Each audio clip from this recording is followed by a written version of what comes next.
Welcome back to Raman Tutorial for GK.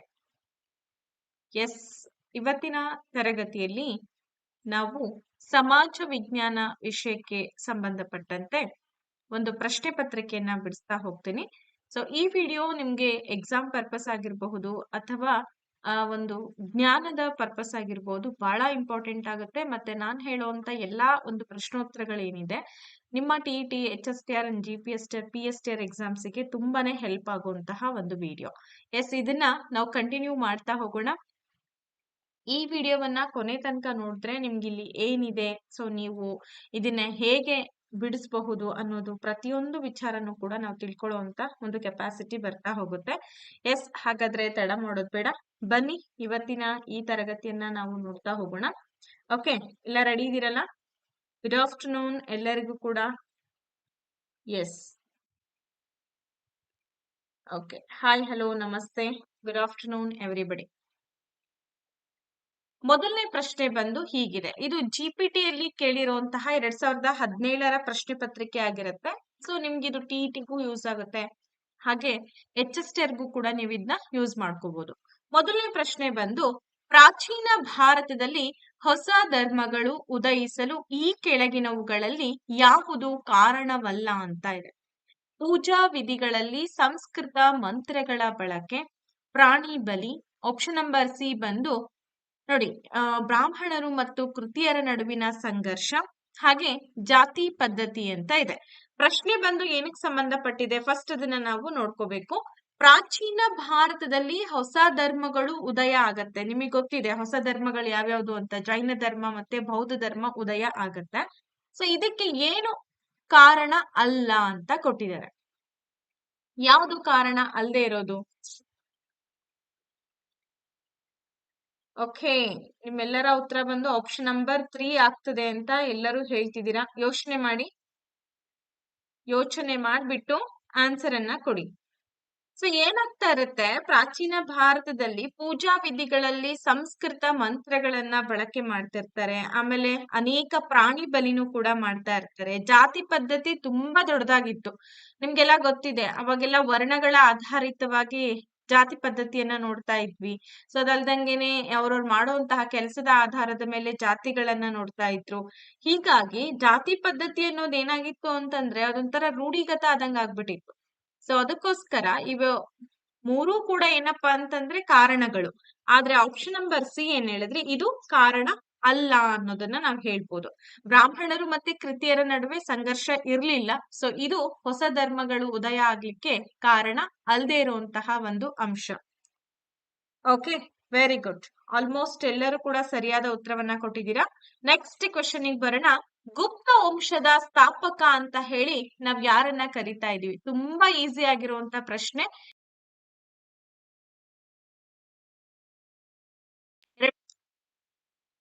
ಆದಿಗುಪ್ತ, Sri Gupta, Samudragupta, Kumaragupta. ನಾವು ಬರೀ tough ಇರೋಂಥದ್ದಷ್ಟನ್ನೇ ತಗೊಳಕ್ ಆಗಲ್ಲ, ಎಲ್ಲಾ ಒಂದು ಸಮ್ಮಿಶ್ರಣದಲ್ಲಿ ನಾವು ಪಾಠವನ್ನ ಹೇಳ್ಬೇಕಾಗತ್ತೆ.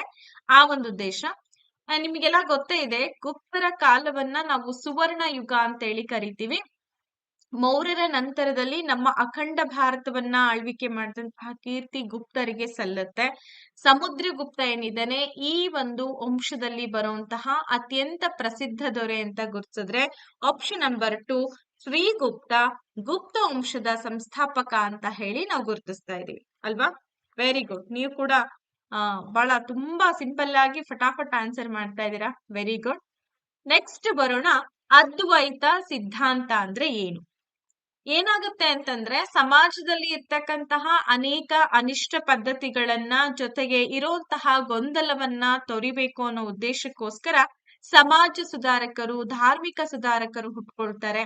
ಶಂಕರಾಚಾರ್ಯರಾಗಿರ್ಬೋದು, ಮಧ್ವಾಚಾರ್ಯರು, ರಾಮಾನುಜಾಚಾರ್ಯರು, ಬಸವಣ್ಣನವರು.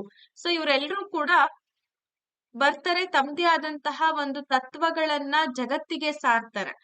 ಸೊ ಹಾಗಾದ್ರೆ ಅದರಲ್ಲಿ ಶಂಕರಾಚಾರ್ಯರು ಏನ್ ಮಾಡ್ತಾರೆ, ಅದ್ವೈತ ಸಿದ್ಧಾಂತವನ್ನ ಹೇಳ್ತಾರೆ.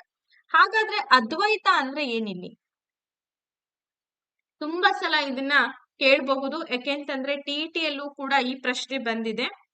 ಅದ್ವೈತ ಅಂದ್ರೆ ಏನಿಲ್ಲಿ? ಆತ್ಮ ಮತ್ತು ಪರಮಾತ್ಮ ಒಂದೇ, ಹೌದಾ? ಆತ್ಮ ಬೇರೆ ಅಲ್ಲ, ಪರಮಾತ್ಮ ಬೇರೆ ಅಲ್ಲ.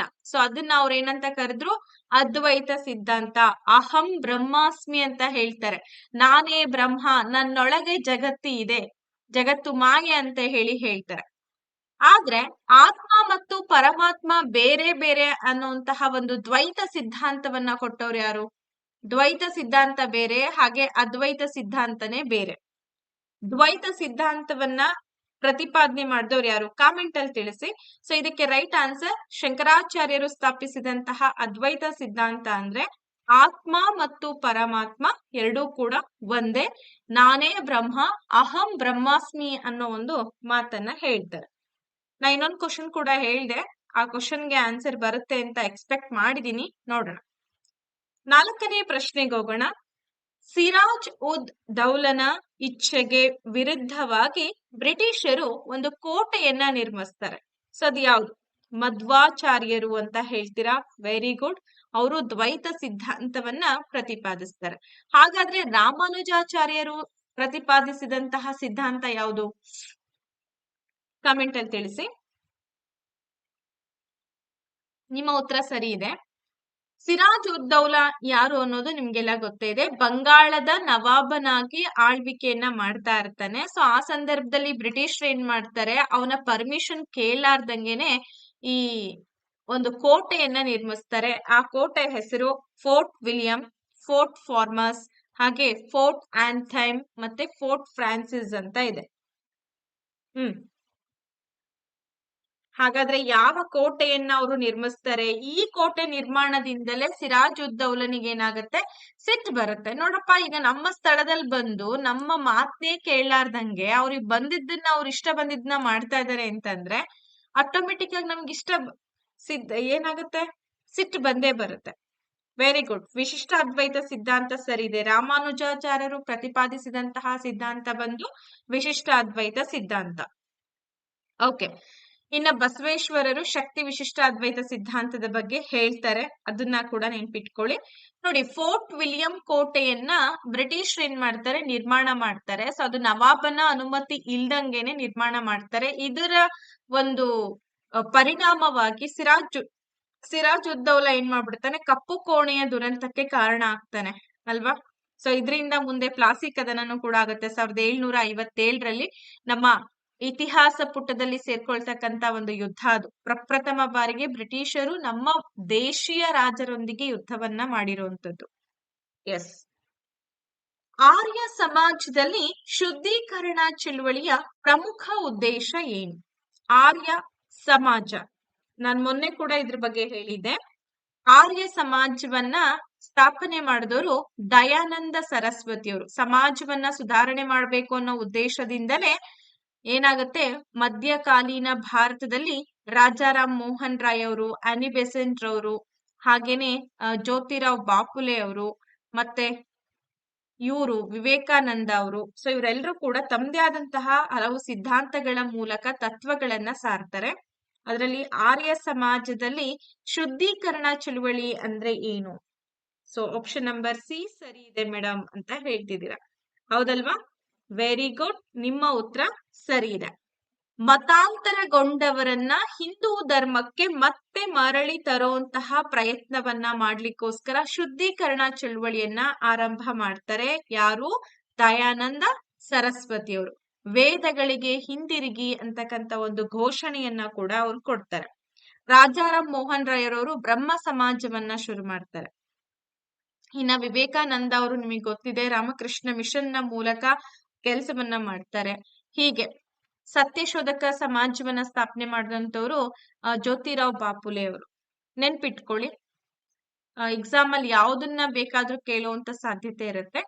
ಇನ್ನ ಮಂಗಲ್ ಪಾಂಡೆಯು ಗುಂಡು ಹಾರಿಸಿ ಬ್ರಿಟಿಷ್ ಅಧಿಕಾರಿಯನ್ನ ಸಾಯಿಸಿದ ಎಲ್ಲಿ?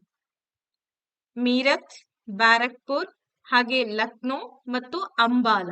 ಸೊ ಎಲ್ಲಿ ಮಂಗಲ್ ಪಾಂಡೆ ಗುಂಡು ಹಾರಿಸ್ಬಿಟ್ಟು ಬ್ರಿಟಿಷ್ ಅಧಿಕಾರಿಯನ್ನ ಸಾಯಿಸ್ತಾನೆ?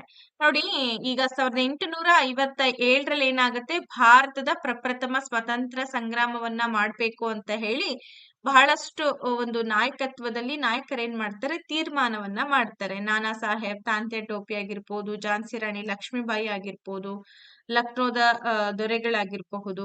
ಅದೇ ತರನೇ ಮಂಗಲ್ ಪಾಂಡೆ ತೀವ್ರವಾದಂತಹ ಒಂದು ವಿರೋಧ ವ್ಯಕ್ತಪಡಿಸಿದಂತವ್ರು ಅಂತಂದ್ರೆ ಮಂಗಲ್ ಪಾಂಡೆ. ಬ್ರಿಟಿಷ್ನ ಹಿಂಗರ ಮಾಡಿ ಇಲ್ಲಿಂದ ಓಡಿಸ್ಲೇಬೇಕು ಅನ್ನೋ ಒಂದು ಧ್ಯೇಯ ಅವರಲ್ಲಿ ಇತ್ತು. ನಾಳೆ ಶುರುವಾಗುತ್ತೆ ಅನ್ನೋ ಒಂದು ಇದ್ರಲ್ಲಿ ಇದ್ರು, ನಾಳೆ ಯುದ್ಧ ಮಾಡೋಣ ಅನ್ನೋ ಒಂದು ಸಂದರ್ಭದಲ್ಲಿ ಇವ್ರು ಏನ್ ಮಾಡ್ತಾರೆ, ಯುದ್ಧ ನಾಳೆ ಶುರುವಾಗೋದಕ್ಕಿಂತ ಮುಂಚೆ ಅದರ ಹಿಂದಿನ ಯುದ್ಧವನ್ನ ಶುರು ಮಾಡ್ಬಿಡ್ತಾರೆ. ಸೊ ಮಂಗಲ್ ಪಾಂಡೆ ಏನ್ ಮಾಡ್ತಾರೆ, ಬ್ರಿಟಿಷ್ ಅಧಿಕಾರಿಯನ್ನ ಸಾಯಿಸ್ಬಿಡ್ತಾರೆ ಗುಂಡು ಹಾರಿಸ್ಬಿಟ್ಟು. ಸೊ ಎಲ್ಲಿ ಸಾಯಿಸಿದ್ದು ಅವರನ್ನ ಅನ್ನೋ ಒಂದು ಪ್ರಶ್ನೆಗೆ ಸರಿಯಾದ ಉತ್ತರ ಬಂದ್ಬಿಟ್ಟು ಬಹಳಷ್ಟು ಜನ ಬ್ಯಾರಕ್ಪುರ್ ಅಂತ ಹೇಳಿ ಉತ್ತರವನ್ನ ಕೊಟ್ಟಿದ್ದೀರಾ.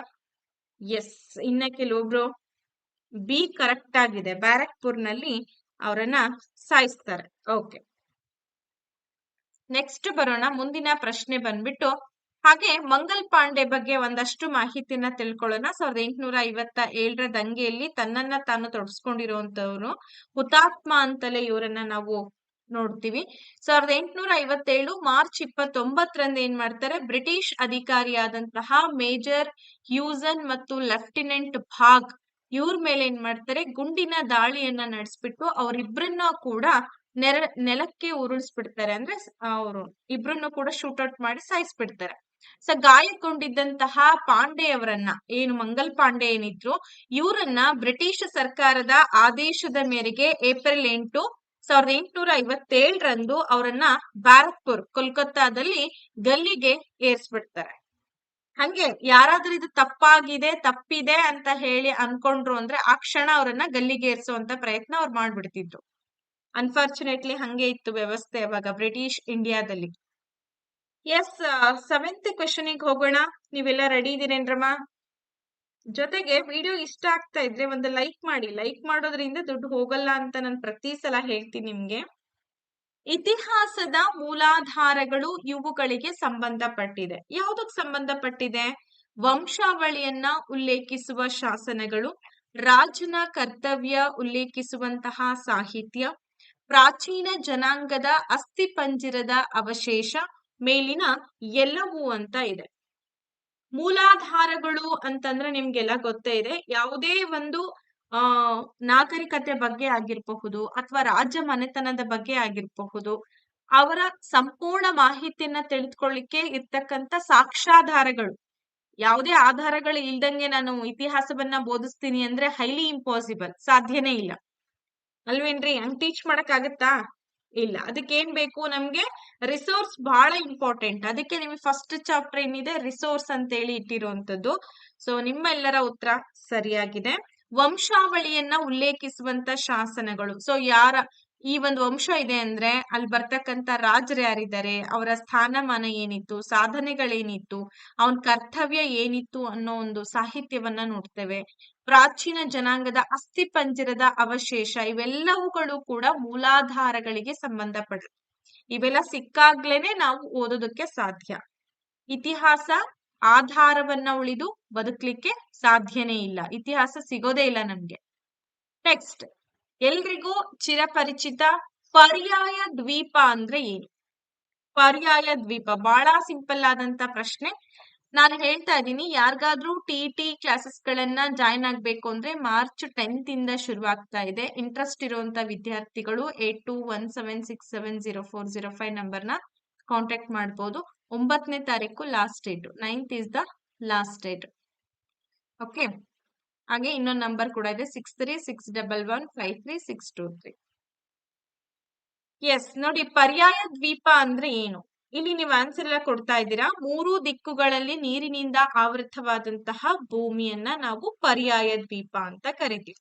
ನಮ್ಮ ದೇಶವು ಕೂಡ ಪರ್ಯಾಯ ದ್ವೀಪ, ಯಾಕೆಂದ್ರೆ 3 ಕಡೆಯಿಂದಲೂ ಕೂಡ ನೀರಿನಿಂದ ಆವೃತವಾಗಿದೆ, ಒಂದು ಕಡೆ ಭೂಮಿ ಇದೆ. ದ್ವೀಪ ಅಂತಂದ್ರೆ ಎಲ್ಲಾ ದಿಕ್ಕುಗಳಿಂದಲೂ ಕೂಡ ಏನಾಗಿರುತ್ತೆ, ನೀರಿನಿಂದ ಆವೃತವಾಗಿ ಮಧ್ಯಕ್ಕೆ ಭೂಮಿ ಇರುತ್ತೆ. ಅದನ್ನ ನಾವು ದ್ವೀಪ ರಾಷ್ಟ್ರ ಅಂತ ಹೇಳಿ ಕರಿತೀವಿ. ಸರಿ, ಅರ್ಥ ಆಯ್ತು ಅಂತ ಅನ್ಕೊಂಡಿದೀನಿ. ಮುಂದಿನ ಕ್ವಶನ್ ಕಡೆ ಹೋಗೋಣ. ಸೊ ಮುಂದಿನ ಪ್ರಶ್ನೆ ಬಂದ್ಬಿಟ್ಟು ಬ್ರಾಹ್ಮಣಕಗಳು ಇದರ ಒಂದು ಭಾಗ. ಯಾವುದರ ಒಂದು ಭಾಗ ಇದು? ಸಂಹಿತೆಯ ಒಂದು ಭಾಗನ, ಅಥವಾ ಉಪನಿಷತ್, ಅರಣ್ಯಕಗಳು, ಶೂದ್ರಕಗಳು ಅಂತ ಇದೆ. 9ನೇ ಪ್ರಶ್ನೆ. ಪ್ರಶ್ನೆ ಸಂಖ್ಯೆ ಹಾಕಿ ನೀವು ಆನ್ಸರ್ ಮಾಡ್ತಾ ಹೋಗಿ. PSTR ಗೆ ಸೋಷಿಯಲ್ ಸೈನ್ಸ್ ಇರುತ್ತಾ ಅಂತ ಕೇಳ್ತೀರಾ. ನೋಡ್ರಮ್ಮ, EVS ಅಂದ ತಕ್ಷಣ ನೀವು ಸೋಷಿಯಲ್ ಪ್ಲಸ್ ಸೈನ್ಸ್ ಎರಡು ಮಿಕ್ಸ್ಡ್ ಇರೋದ್ರಿಂದ ಒಂದಷ್ಟು ನೀವು ಓದ್ಕೊಳ್ಬೇಕು. ಅದಕ್ಕೆ ನಾನು ಕೊಡ್ತಾ ಇದ್ದೀನಿ. ಇದು ಯೂಸ್ಫುಲ್ ಆಗುತ್ತೆ ನಿಮ್ಗೆ. EVS ಅಂದ್ರೆ ಏನಲ್ಲಿ ಸೋಷಿಯಲ್ ಸೈನ್ಸ್ ಮತ್ತೆ ಸೈನ್ಸ್ ಎರಡನ್ನೂ ಕೂಡ ಇನ್ಕ್ಲೂಡಿಂಗ್ ಮಾಡಿ ಕೊಡ್ತಾರೆ. ಬಿ ಸರಿಯಾಗಿದೆ. ಬ್ರಾಹ್ಮಣಕಗಳು ಇದರ ಒಂದು ಭಾಗ. ಯಾವುದರ ಭಾಗ? ಸಂಹಿತೆನ, ಉಪನಿಷತ್ತ ಅಥವಾ ಅರಣ್ಯಕಗಳ, ಶೂದ್ರಕಗಳು? ಪಕ್ಕಾ ಆನ್ಸರ್ ಹೇಳ್ಬೇಕು. ಬಹಳಷ್ಟು ವಿದ್ಯಾರ್ಥಿಗಳು ಉಪನಿಷತ್ ಅಂತ ಹೇಳ್ಕೊಡ್ತಿದ್ದೀರಾ. ಯಾಕೆ ಸಂಹಿತೆಯಲ್ಲಿ ಇರಕ್ಕಾಗಲ್ವಾ? ಸಂಹಿತೆಗಳು. ಹ್ಮ್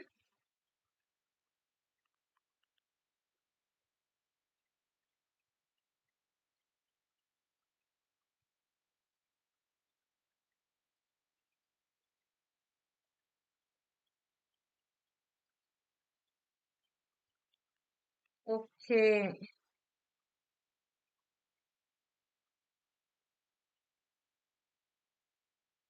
ಓಕೆ, ನಿಮ್ಮೆಲ್ಲರ ಉತ್ತರ ಬಂದ್ಬಿಟ್ಟು ಆಪ್ಷನ್ ನಂಬರ್ 2 ಆಗುತ್ತೆ. ತುಂಬಾ ಸಿಂಪಲ್ ಆಗಿರುವಂತ ಪ್ರಶ್ನೆ.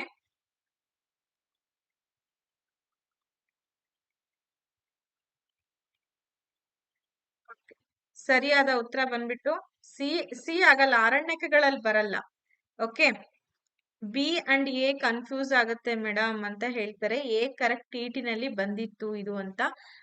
S, very good. ಅದಕ್ಕೆ ನಾನು ನಿಮಗೆ ಒಂದಲ್ಲ 2 ಸಲ ಯೋಚನೆ ಮಾಡಿ ಉತ್ತರ ಕೊಡಿ ಅಂತ ಕೇಳಿದ್ದು.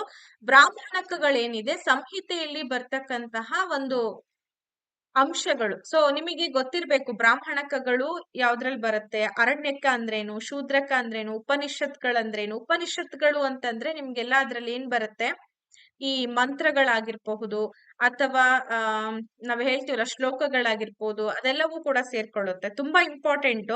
ನಿಮ್ಗೆ ಮಾಹಿತಿಗಳು ಸಿಕ್ಕರೆ ಅದನ್ನ ಓದ್ಕೊಳ್ಳುವಂತ ಪ್ರಯತ್ನ ಮಾಡಿ. ಸಂಹಿತೆಯಲ್ಲಿ ಬ್ರಾಹ್ಮಣಕಗಳು ಬರುತ್ತೆ. ನೀತಿ, ತತ್ವ, ನಿಯಮ, ಪಾಲನೆಗಳು ಇವೆಲ್ಲವೂ ಕೂಡ ಸಂಹಿತೆಗಳಲ್ಲಿ ಬರ್ತಕ್ಕಂಥದ್ದು. ಹಾಗಾಗಿ ಆಪ್ಷನ್ ನಂಬರ್ 1 ಸರಿಯಾದಂತಹ ಉತ್ತರ.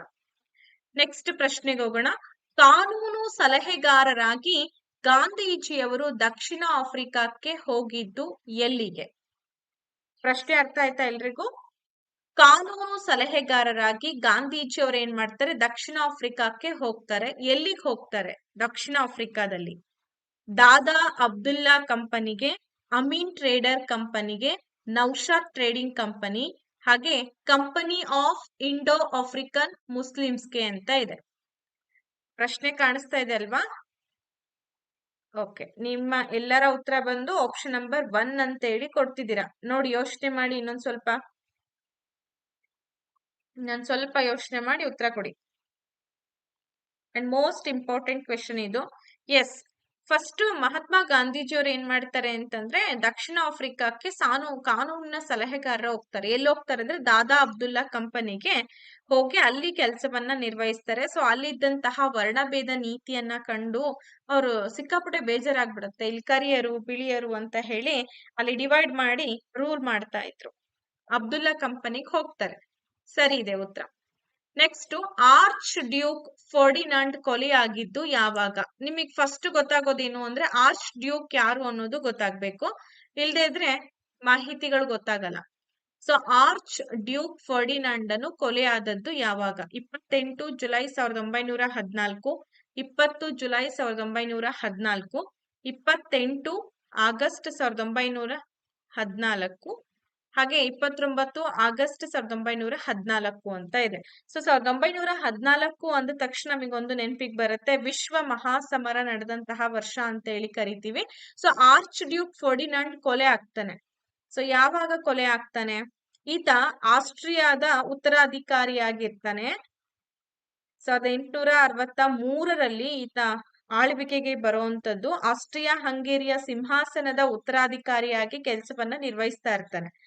ಈತನನ್ನ ಸರೆಜುವೋದಲ್ಲಿ ಏನ್ ಮಾಡ್ತಾರೆ, ಅವನ ಹತ್ಯೆಯು ಮೊದಲ ವಿಶ್ವ ಯುದ್ಧಕ್ಕೆ ಅತ್ಯಂತ ತಕ್ಷಣದ ಕಾರಣ ಅಂತ ಹೇಳಿ ನಾವು ಪರಿಗಣನೆಗೆ ತೆಗೆದುಕೊಳ್ತೀವಿ. ಓಕೆ, ಆಲ್ಮೋಸ್ಟ್ ನಿಮ್ಮೆಲ್ಲರ ಉತ್ತರ ಬಂದ್ಬಿಟ್ಟು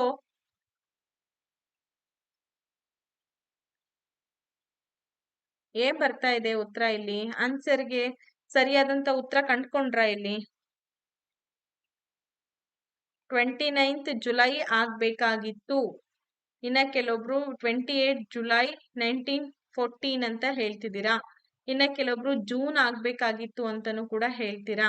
ಅದೇ ಈ ತರ ಕೆಲವೊಂದು 2017ರಲ್ಲಿ ಕ್ವಶನ್ ಪೇಪರ್ ಗಳಲ್ಲೇ ಕೆಲವೊಂದು ರಾಂಗ್ ಆಗಿತ್ತು. ಅದಕ್ಕೆ ಅವರು ಇದನ್ ಕೊಟ್ಬಿಟ್ರ ಮೇಡಮ್? ಇಲ್ಲ, ಕೊಟ್ಟಿಲ್ಲ.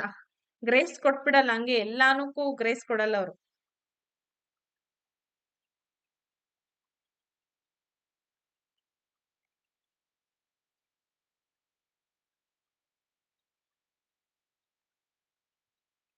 S, okay.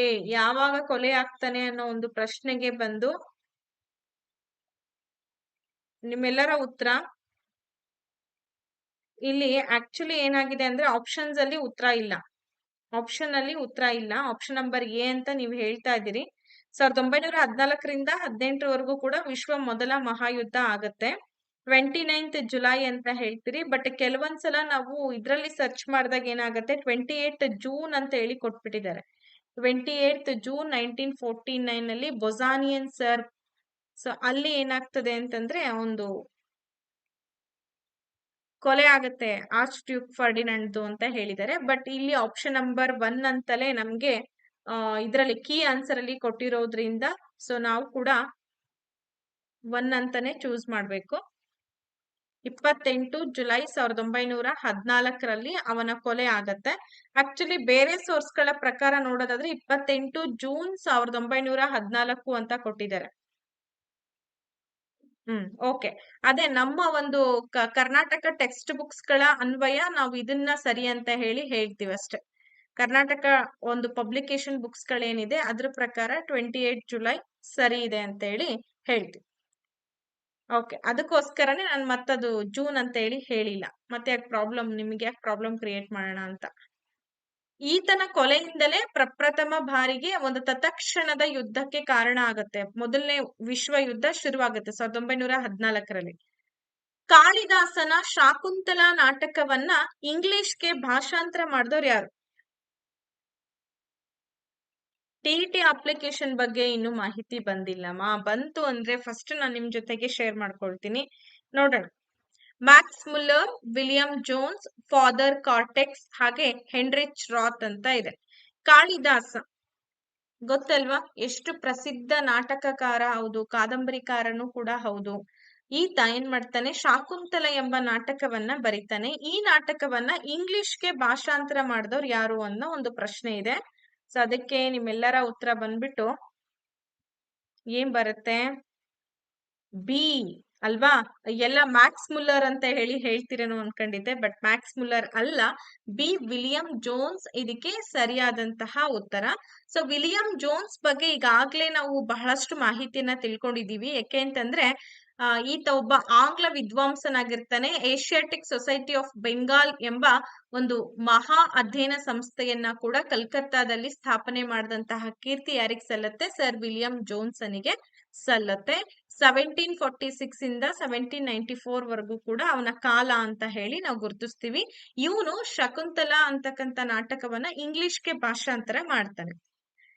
ಹಾಗೆ ಬಹಳಷ್ಟು ಅದೊಂದೆಲ್ಲ ಹಿತೋಪದೇಶಗಳನ್ನ, ಗೀತ ಗೋವಿಂದ, ಹಾಗೇನೆ ಶಾಕುಂತಲ ಇವೆಲ್ಲವನ್ನ ಕೂಡ ಈತ ಇಂಗ್ಲಿಷ್ಗೆ ಅನುವಾದ ಮಾಡಿದಂತಹ ಸ್ವಲ್ಪ ಕೆಲವೊಂದು ಕೆಲಸಗಳು ಅಥವಾ ಕೆಲವೊಂದು ವರ್ಕ್ಸ್ ಅಂತ ಹೇಳಿ ನಾವು ನೋಡ್ಬೋದು. 13ನೇ ಪ್ರಶ್ನೆಗೆ ಹೋಗೋಣ. ಭಾರತದ ಮೇಲೆ ದಾಳಿ ಮಾಡಿದಂತಹ ಮೊದಲ ಮುಸ್ಲಿಂ ದೊರೆ ಯಾರು? ಮೊಹಮ್ಮದ್ ಬಿನ್ ಕಾಸಿಂ, ಮೊಹಮ್ಮದ್ ಗೋರಿ, ಮೊಹಮ್ಮದ್ ಶಾ, ಗಜ್ನಿ ಮೊಹಮ್ಮದ್.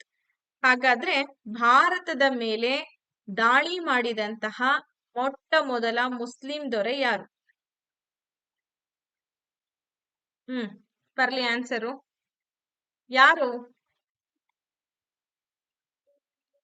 ಯೋಚನೆ ಮಾಡಿ ಆನ್ಸರ್ ಮಾಡ್ಬೇಕು. ಮೊಹಮ್ಮದ್ ಬಿನ್ ಕಾಸಿಮ ಅಥವಾ ಮೊಹಮ್ಮದ್ ಗೋರಿನ, ಮೊಹಮ್ಮದ್ ಶಾನ, ಗಜ್ನಿ ಮೊಹಮ್ಮದ್ ಎಲ್ಲರೂ ನಮ್ಮ ದೇಶದ ಮೇಲೆ ದಾಳಿ ಮಾಡಿದವ್ರೆ. ಗೋರಿ ಆಡಳಿತ ಆಗತ್ತೆ, ಗಜ್ನಿ ಕೂಡ ಬರ್ತಾನೆ. ಸೊ ಇಲ್ಲಿ ಆಪ್ಷನ್ ನಂಬರ್ ಬಿ ಅಂತ ಸುಮಾರು ವಿದ್ಯಾರ್ಥಿಗಳು ಹೇಳ್ತಿದ್ದೀರಾ, ಬಟ್ ರಾಂಗ್ ಇದೆ ಆನ್ಸರ್. ಆಪ್ಷನ್ ನಂಬರ್ 1 ಸರಿಯಾದಂತ ಉತ್ತರ. ಮೊಹಮ್ಮದ್ ಬಿನ್ ಕಾಸಿಂ ಏನಿದ್ದಾನೆ, ಇವನು ಭಾರತದ ಮೇಲೆ ಮೊಟ್ಟ ಮೊದಲನೇ ಬಾರಿಗೆ ದಾಳಿ ಮಾಡಿದಂತಹ ಮುಸ್ಲಿಂ ದೊರೆ ಅಂತ ಹೇಳಿ ನಾವು ಗುರುತಿಸ್ತೀವಿ. ಸೊ ನೋಡಿ, ಕ್ರಿಸ್ತ ಶಕ ಅಥವಾ ಸಾಮಾನ್ಯ ಶಕ 712ರಲ್ಲಿ ಏನಾಗುತ್ತೆ ಅಂದ್ರೆ ಸಿಂಧೂ ನದಿಯ ಪ್ರದೇಶಗಳನ್ನ ಆಕ್ರಮಣ ಮಾಡ್ತಾನೆ ಈ ಮುಸ್ಲಿಂ ಆಡಳಿತಗಾರ ಮೊಹಮ್ಮದ್ ಬಿನ್ ಕಾಸಿಂ. ಸೊ ಇವನ್ ಏನ್ ಮಾಡ್ತಾನೆ, ಸಿಂಧ್ ಮೇಲೆ ದಾಳಿ ಮಾಡಿದಂತಹ ಸಂದರ್ಭದಲ್ಲಿ ಆ ಸಿಂಧ್ ಪ್ರದೇಶಗಳೆಲ್ಲ ಏನಾಗಿತ್ತು ಅಂದ್ರೆ ನಮ್ಮ ಭಾರತದ ಭೂ ಪ್ರದೇಶಗಳಾಗಿತ್ತು. ಬಟ್ ಸದ್ಯದ ಪರಿಸ್ಥಿತಿಯಲ್ಲಿ ಅದು ಪಾಕಿಸ್ತಾನದ ಪಾಲಿಗೆ ಸೇರ್ಕೊಂಡಿದೆ. ಅರ್ಥ ಆಯ್ತಲ್ವಾ? ಸೊ ಯಾರು ಏನು ಎತ್ತ ಅಂತ ಹೇಳಿ ನೆಕ್ಸ್ಟ್ ಹೋಗೋಣ. ಮುಂದಿನ ಕ್ವೆಶನ್. ವಿಜಯನಗರದ ಸ್ಥಾಪಕರಲ್ಲಿ ಇವರು ಕೂಡ ಒಬ್ರು. ಯಾರು? ಕೃಷ್ಣದೇವರಾಯ, ರಾಮರಾಯ, ಸದಾಶಿವರಾಯ ಹಾಗೆ ಬುಕ್ಕರಾಯ ಅಂತ ಇದೆ. ಹಾಗಾದ್ರೆ ವಿಜಯನಗರ ಸಾಮ್ರಾಜ್ಯವನ್ನ ಸ್ಥಾಪನೆ ಮಾಡುವಲ್ಲಿ ಇವರು ಕೂಡ ಒಬ್ರು. ಯಾರು?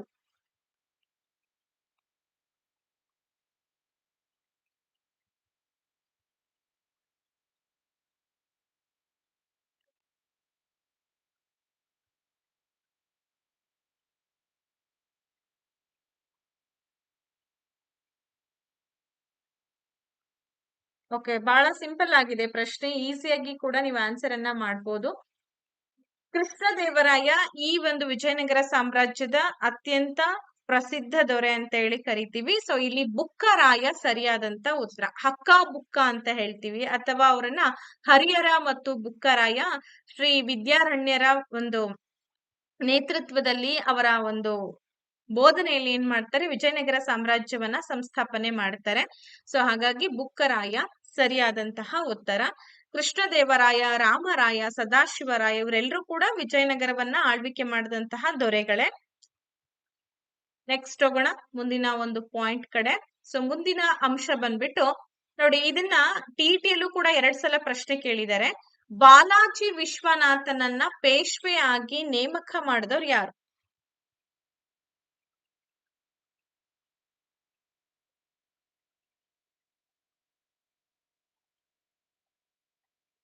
ನೋಡಿ, ಬಾಲಾಜಿ ವಿಶ್ವನಾಥನನ್ನ ಪೇಶ್ವೆಯಾಗಿ ನೇಮಕ ಮಾಡಿದವ್ರು ಯಾರು? ಆಪ್ಷನ್ಸ್ ಗಳು ಬಂದು ಹೀಗಿದೆ: ಶಿವಾಜಿ, ಶಹಾಜಿ, ಮಹಾದ್ ಹಾಗೆ ಶಾಹು ಅಂತ ಇದೆ.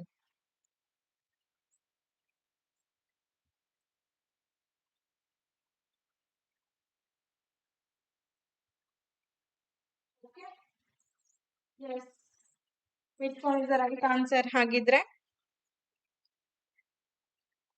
ಶಿವಾಜಿ ಮೇಡಮ್ ಅಂತ ಹೇಳ್ತಿದ್ದೀರಾ, ಹೌದಾ?